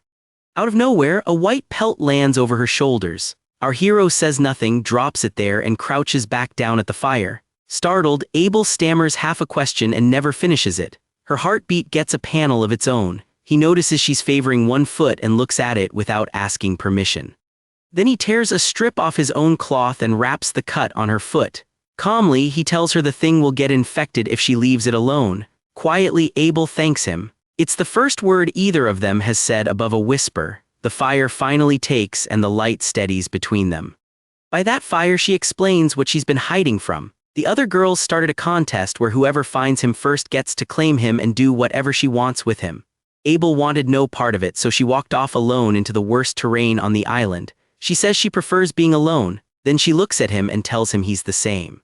At that moment, a photo of the two of them by the fire reaches a group chat labeled Rachel Ryojo. Shortly after, both girls arrive in person and demand to know why the one who opted out is sitting in his camp. Rachel calls her a wolf in sheep's clothing. Abel says nothing at all and keeps handing our hero more food. Abel asks how somebody with his background got this strong this fast. He credits a great mentor who taught him how to use a knife, which is technically true. She counters that she trained under her own grandfather for 17 years. Laughing, she tells him he sounds exactly like her grandpa, and asks whether he's really 17.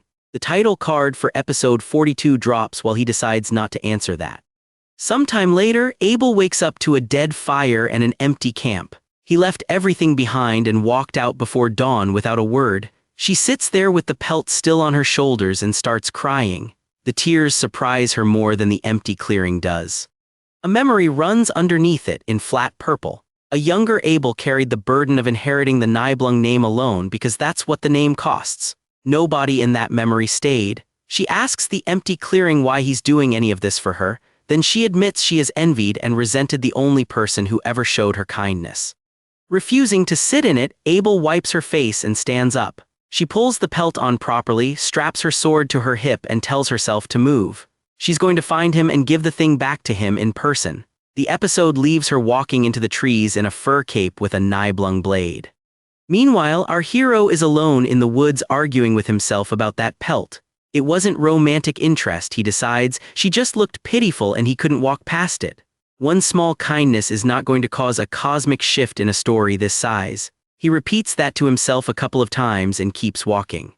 Then the date lands on him. In the game he played, today is the day Abel and Leon start developing feelings for each other. He spent the entire night in Abel's camp feeding her and bandaging her foot. Our boy stops walking and works out that the timeline might be a little twisted now. He decides the pelt was a mistake. He walks the rest of the day on memory alone, following a route no map on this island shows. By late afternoon, he reaches a ruin the Academy never told anyone about. Sitting there, exactly where the game left it, is the Blessing of Renewal. He reads the mechanics off the air in front of him. The Blessing of Renewal sits at Guardian tier and accelerates the body's own repair. It closes wounds fast and it will not bring back anything that gets cut off. In the game, it was a hidden bonus, placed there for Leon, who was never supposed to miss it. Our hero notes that the hero grows into a powerhouse either way and decides to take it for himself. Beside it, something else is glowing that he does not remember at all. He reaches for the orb and the stone next to his hand explodes. Leon is standing on the broken wall above him with a question already loaded. He asks whether GMAN came out here just for orbs or whether there's another reason. Our boy says it's the orb. At that moment, Leon lights the blade in his hand and the whole ruin goes blue. Calmly, he tells our hero that the orb is his if he can get past him first. Neither of them moves for a second. The one the game never bothered to draw is standing across from the one it was drawn for. The episode ends right there. Episode 43 opens somewhere outside the story on a page addressed to Leon. When he was born, the text says, "Joy swept across half the world." A feather drifts through the panel and marks the moment somebody found it, the mark of the hero. Then the title card lands and this one is called Twilight Sword. Leon stands in a burning ruin with a glowing blade in his fist. Below him, our hero looks up and asks what the hell is going on. Nothing about this matches the schedule in his head. Leon is supposed to be with Abel today at a major turning point in the story. Instead, he's up there on fire holding a sword. Our boy runs the possibilities and lands on the worst one. He may have broken the story event himself last night with a pelt and a bandage. A worried image cuts through his head from the night before, a pale-haired figure with gold eyes and a magenta glow around her. He shakes it off because the thing in Leon's hand is a much bigger problem. He identifies the blade before Leon says a word about it. It's Bamung, and even in an incomplete state it's the most fearsome cursed sword in existence. Its core is the jewel of Etha, and the core decides what the weapon becomes. Depending on the choice the wielder makes, Bamung turns holy or turns cursed. In the game, that choice belonged to the player. Leon tells him to think of it as a sparring match. Our hero doesn't buy a single word of that. He reads it as Leon looking for a stepping stone now that a legendary sword answers to him.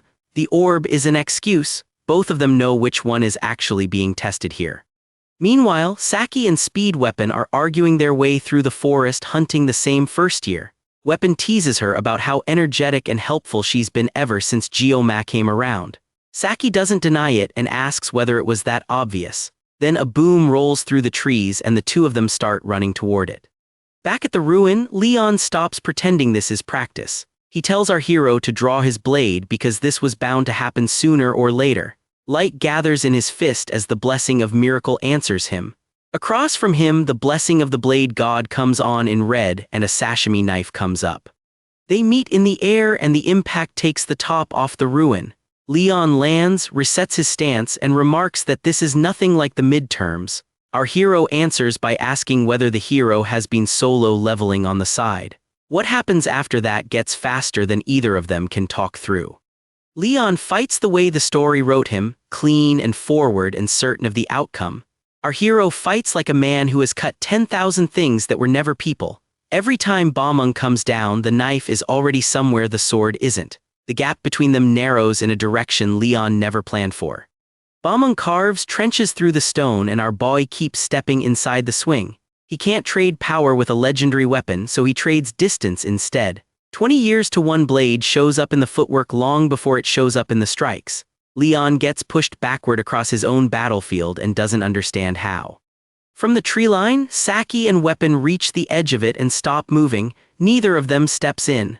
A star-class hero with a legendary sword is trading blows with the boy who came in on a special entrance slot. Weapon's mouth stays open the entire time. Mid-fight, something takes hold of Leon that has nothing to do with the duel. Looping text reading "Save the World" wraps around him in blood red. Ghostly wings open behind his shoulders. A voice tells him he has the power to bring happiness to the world. Leon answers it with a short, bitter laugh. Then he swings and Bamung unloads everything at once. A wall of gold light goes through the ruin and takes the rest of the ruin with it. Our hero is somewhere inside that. When the light clears, the battlefield is a crater and the exchange is over. The crater is still smoking when the pieces come back together. Bamung came out of that with a chip in the edge, which is not supposed to be possible.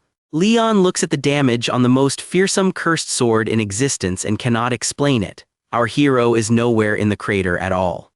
Leon stands alone in the aftermath with a chipped sword and no opponent left. Quietly he speaks to a father who isn't there and admits the other boy is simply too strong. Then he says the thing this whole season has been circling. You should have been chosen instead, GMAN. The hero of this world says it out loud to nobody. Nobody answers him. Elsewhere, a red-gloved hand holds a cracked handheld device that hisses once. The words printed beside it say only that somebody still believes. The episode closes on our hero standing alone in the ruins at sunset, driving his knife into the ground. A single feather drifts past him and keeps going. Episode 44 opens with Leon on his knees in the wreckage picking up knives. There are a lot of them, scattered across the stone where our boy left them behind. Leon notes that the other one disappeared instead of finishing anything. He also admits the attacks did not come at him in a way he could just brush off. Meanwhile, our hero is walking away from the ruin doing damage control in his head. He held back the entire fight to avoid putting the canonical hero in a hospital bed. He thinks he may have chipped Bamung a little, which he did. He decides a forge can fix that, and the sword can still reach its final form on schedule. Sometime later, he gets back to the pedestal that Leon interrupted. A system window opens and confirms the blessing of renewal is his. The text says it accelerates the regeneration of damaged cells for rapid recovery. It also says in the same breath that it does not restore severed body parts. He runs a single test on himself on his own hand and does it exactly once. The damage closes about as fast as it opens and he stops there. The title card for episode 44 lands on the empty pedestal behind him. 4 blessings now, stacked on a character the game never gave a single one. That night, at his own fire, our boy stops thinking about mechanics. He keeps circling what Leon said and what Leon looked like with wings around him. This world and Leon and whatever wrote the two of them, he still has no idea who or what pulled him out of a kitchen and dropped him in here. He remembers Ryojo Saki telling him to stop it and just be himself. Then something purple glows in the trees at the edge of the firelight. He's on his feet before he decides to be. Nothing moves out there, so he calls it exhaustion and sits back down. At least that's what he tells himself at the time.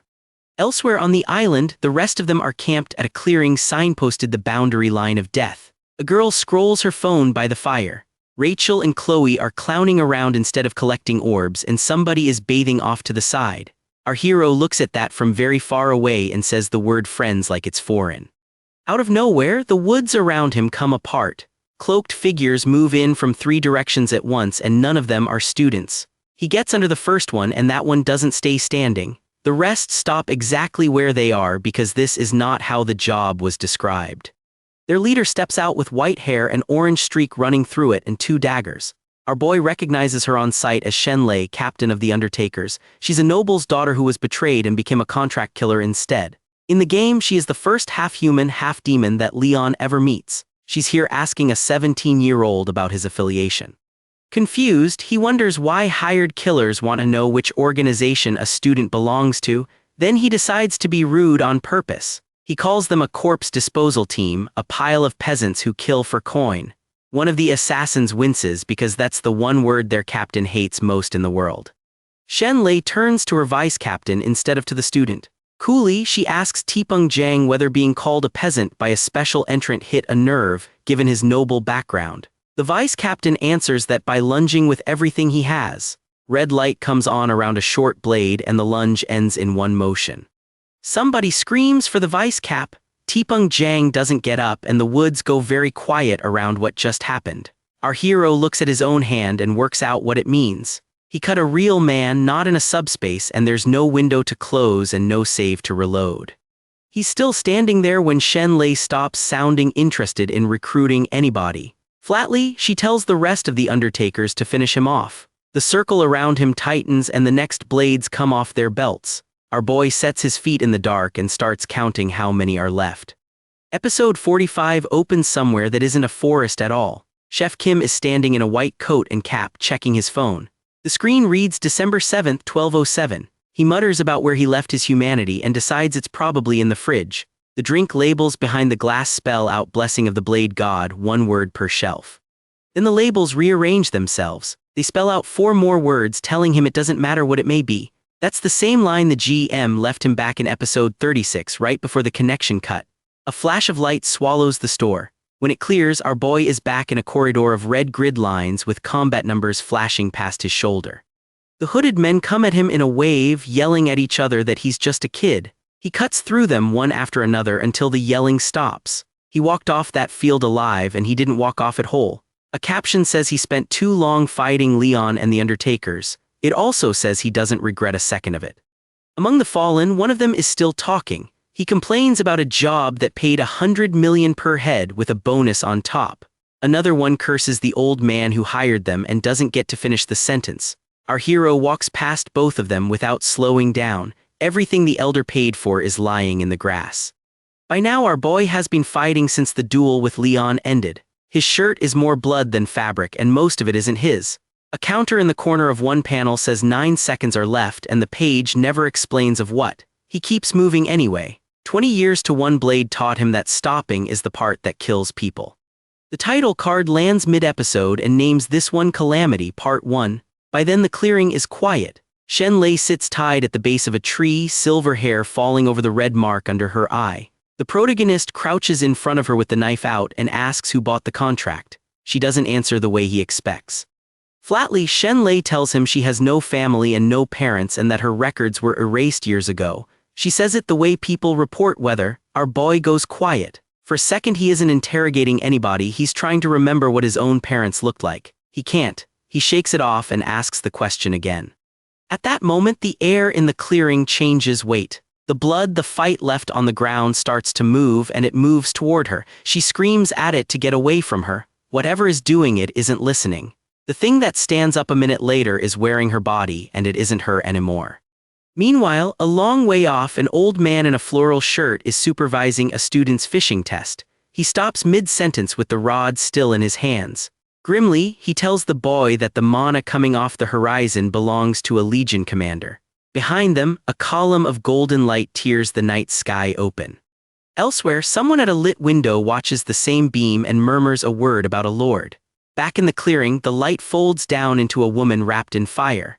Orange hair, red earrings, a laugh 7 centuries old. She says she waited a long time for the human realm and she says it like a diner reading a menu. A full page card gives her name. Agar, 5th Legion commander of the Demon King's army, the succubus they call the Bewitching Flame. She looks down at the boy with the sashimi knife and greets him like a neighbor. The Undertakers were the contract. She is what the contract woke up. Episode 46 opens with her landing in the smoke and introducing herself properly. Cheerfully, Agar tells him she commands the Demon King's 5th Legion, then asks him for his name. Our boy doesn't answer. He's flipping through everything the mobile game ever gave him about her, and a status card floats up in front of him while he does it. The card reads Agar of the Bewitching Flame and says her mastery of mind magic is unrivaled. That's the entire entry. He doesn't know why she came back to the human realm after 700 years. He doesn't know why she's wearing Shen Lei. For the first time in a long while, the guy who read the wiki is out of pages. Agar is impressed with him. She tells him she felt her spell break and that killing her men took something real. Then she makes an offer. Generously, she calls it an honor and says she's giving him the chance to serve her. She frames humans as hypocrites who hurt each other for personal gain and says he already knows she's right. Behind our hero, the panel goes dim and breaks into fragments. A room with the lights off, 3 silhouettes standing over something, a bottle broken on the floor. Nothing about it gets explained. He admits to himself that taking her deal would make surviving a lot easier. Then he draws the knife, shoves her hand off him, and turns her down in 2 words. It's the cleanest decision he's made since he landed in this world. He's the guy who reads ahead and games the route, and a Legion commander just offered him the biggest shortcut on the board. He turns it down flat without arguing about the philosophy. The wiki never had a page for that part of him. That's the wrong answer and she loves it. Agar comes at him yawning. She swats his strikes aside and hums while she does it, and a timer starts counting down in the corner of the panels. The clearing turns into a firestorm. He lands hits. None of them move her a single step backward. He fights her the only way the blessing lets him fight. Short blade inside her reach, cutting at wrists and tendons instead of trading big swings. 20 years to one blade still counts for something against a Legion commander. It buys him about a minute. She spends that minute deciding how much of herself she wants to use.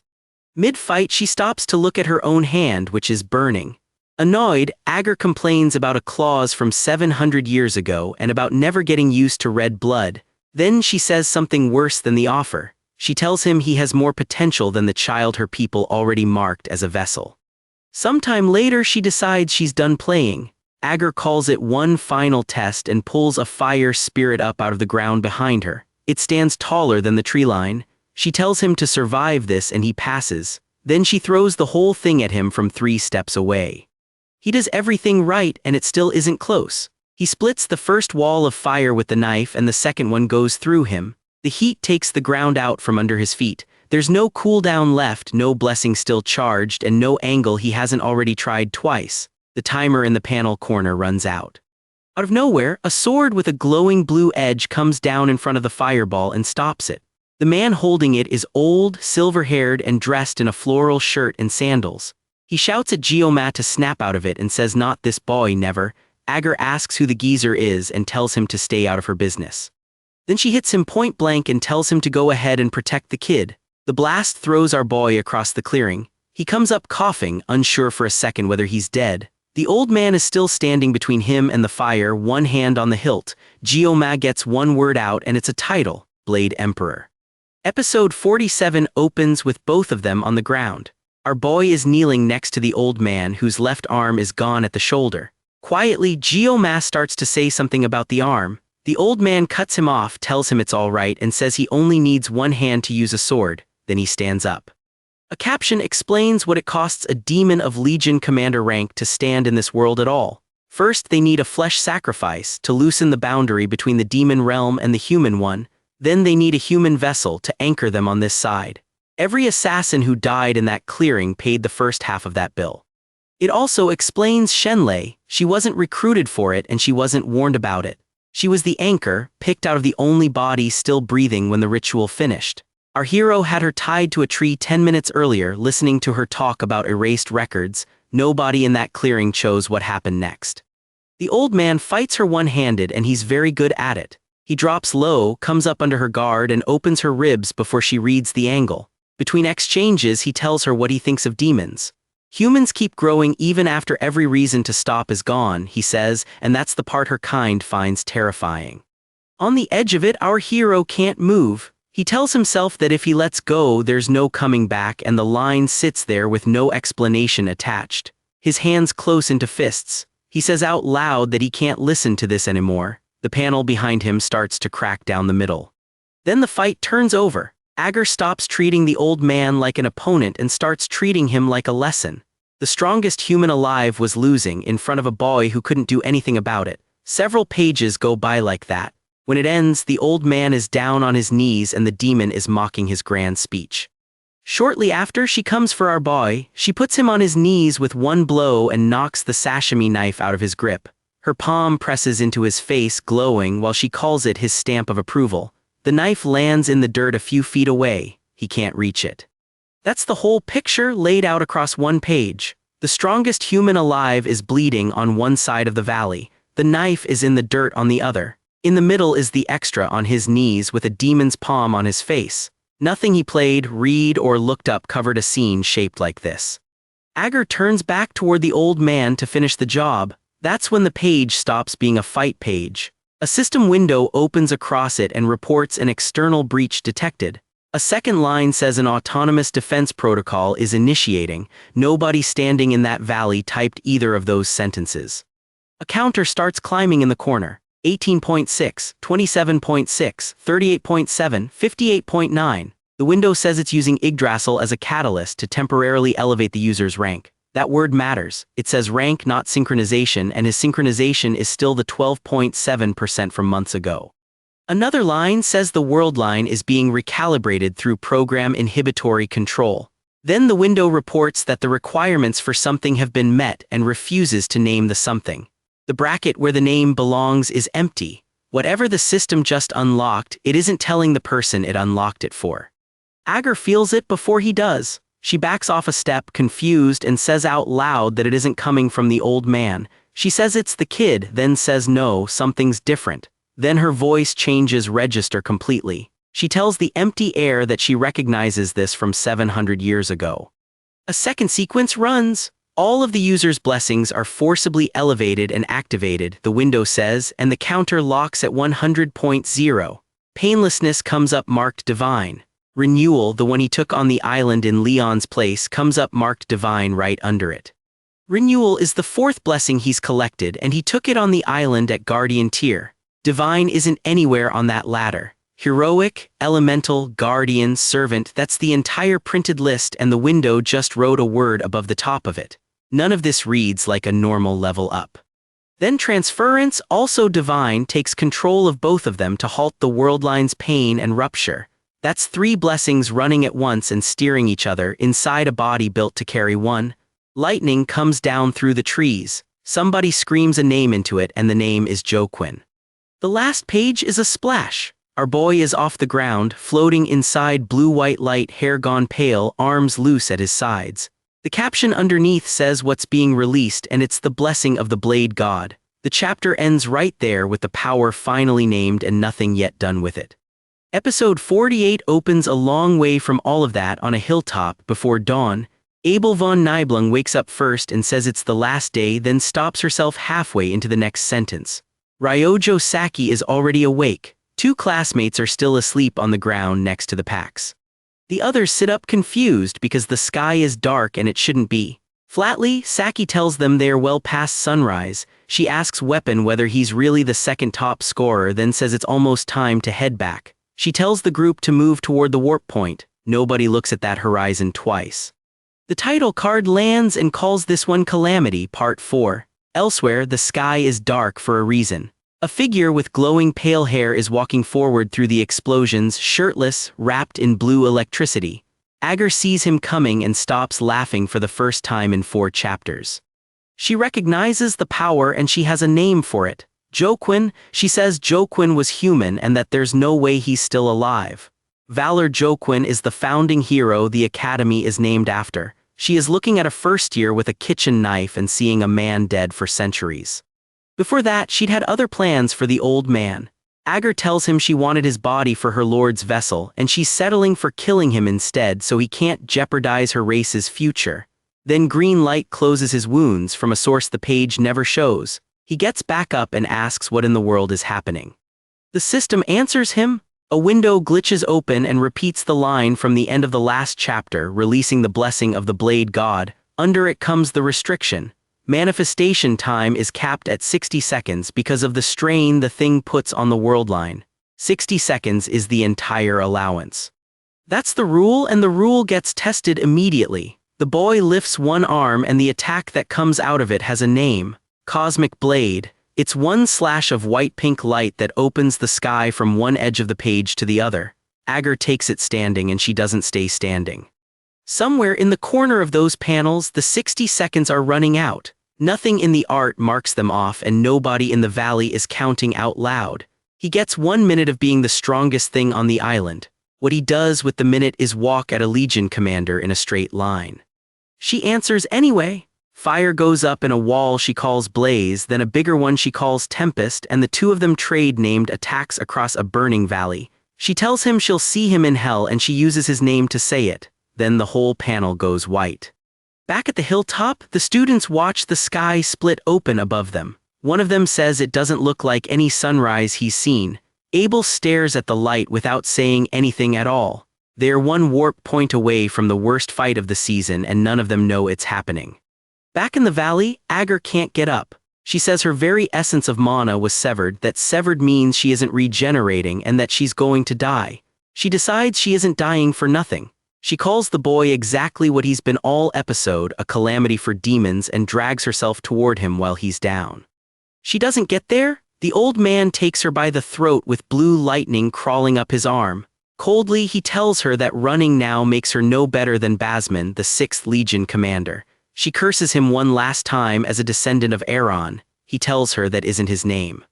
Then he gives her the real one. Siegfried von Nibelung, the Blade Emperor, 1 arm, floral shirt, sandals. She dissolves in the light of his hand, still shouting the wrong name at him. The demon who waited 7 centuries for the human realm got 1 burning valley out of it. The scream from the chapter before makes sense now. Agar wasn't cursing the Academy's name. She was naming the man whose power she felt 700 years ago coming out of a first year with no rank worth printing. The one the game never bothered to draw is carrying something older than the game. Siegfried is standing there with 1 arm and a shirt full of holes. He came to that island as an escort on holiday in sandals with a fishing rod in his hands. He's leaving it short an arm, having put down a legion commander with his offhand. Nothing on the page treats any of that as remarkable.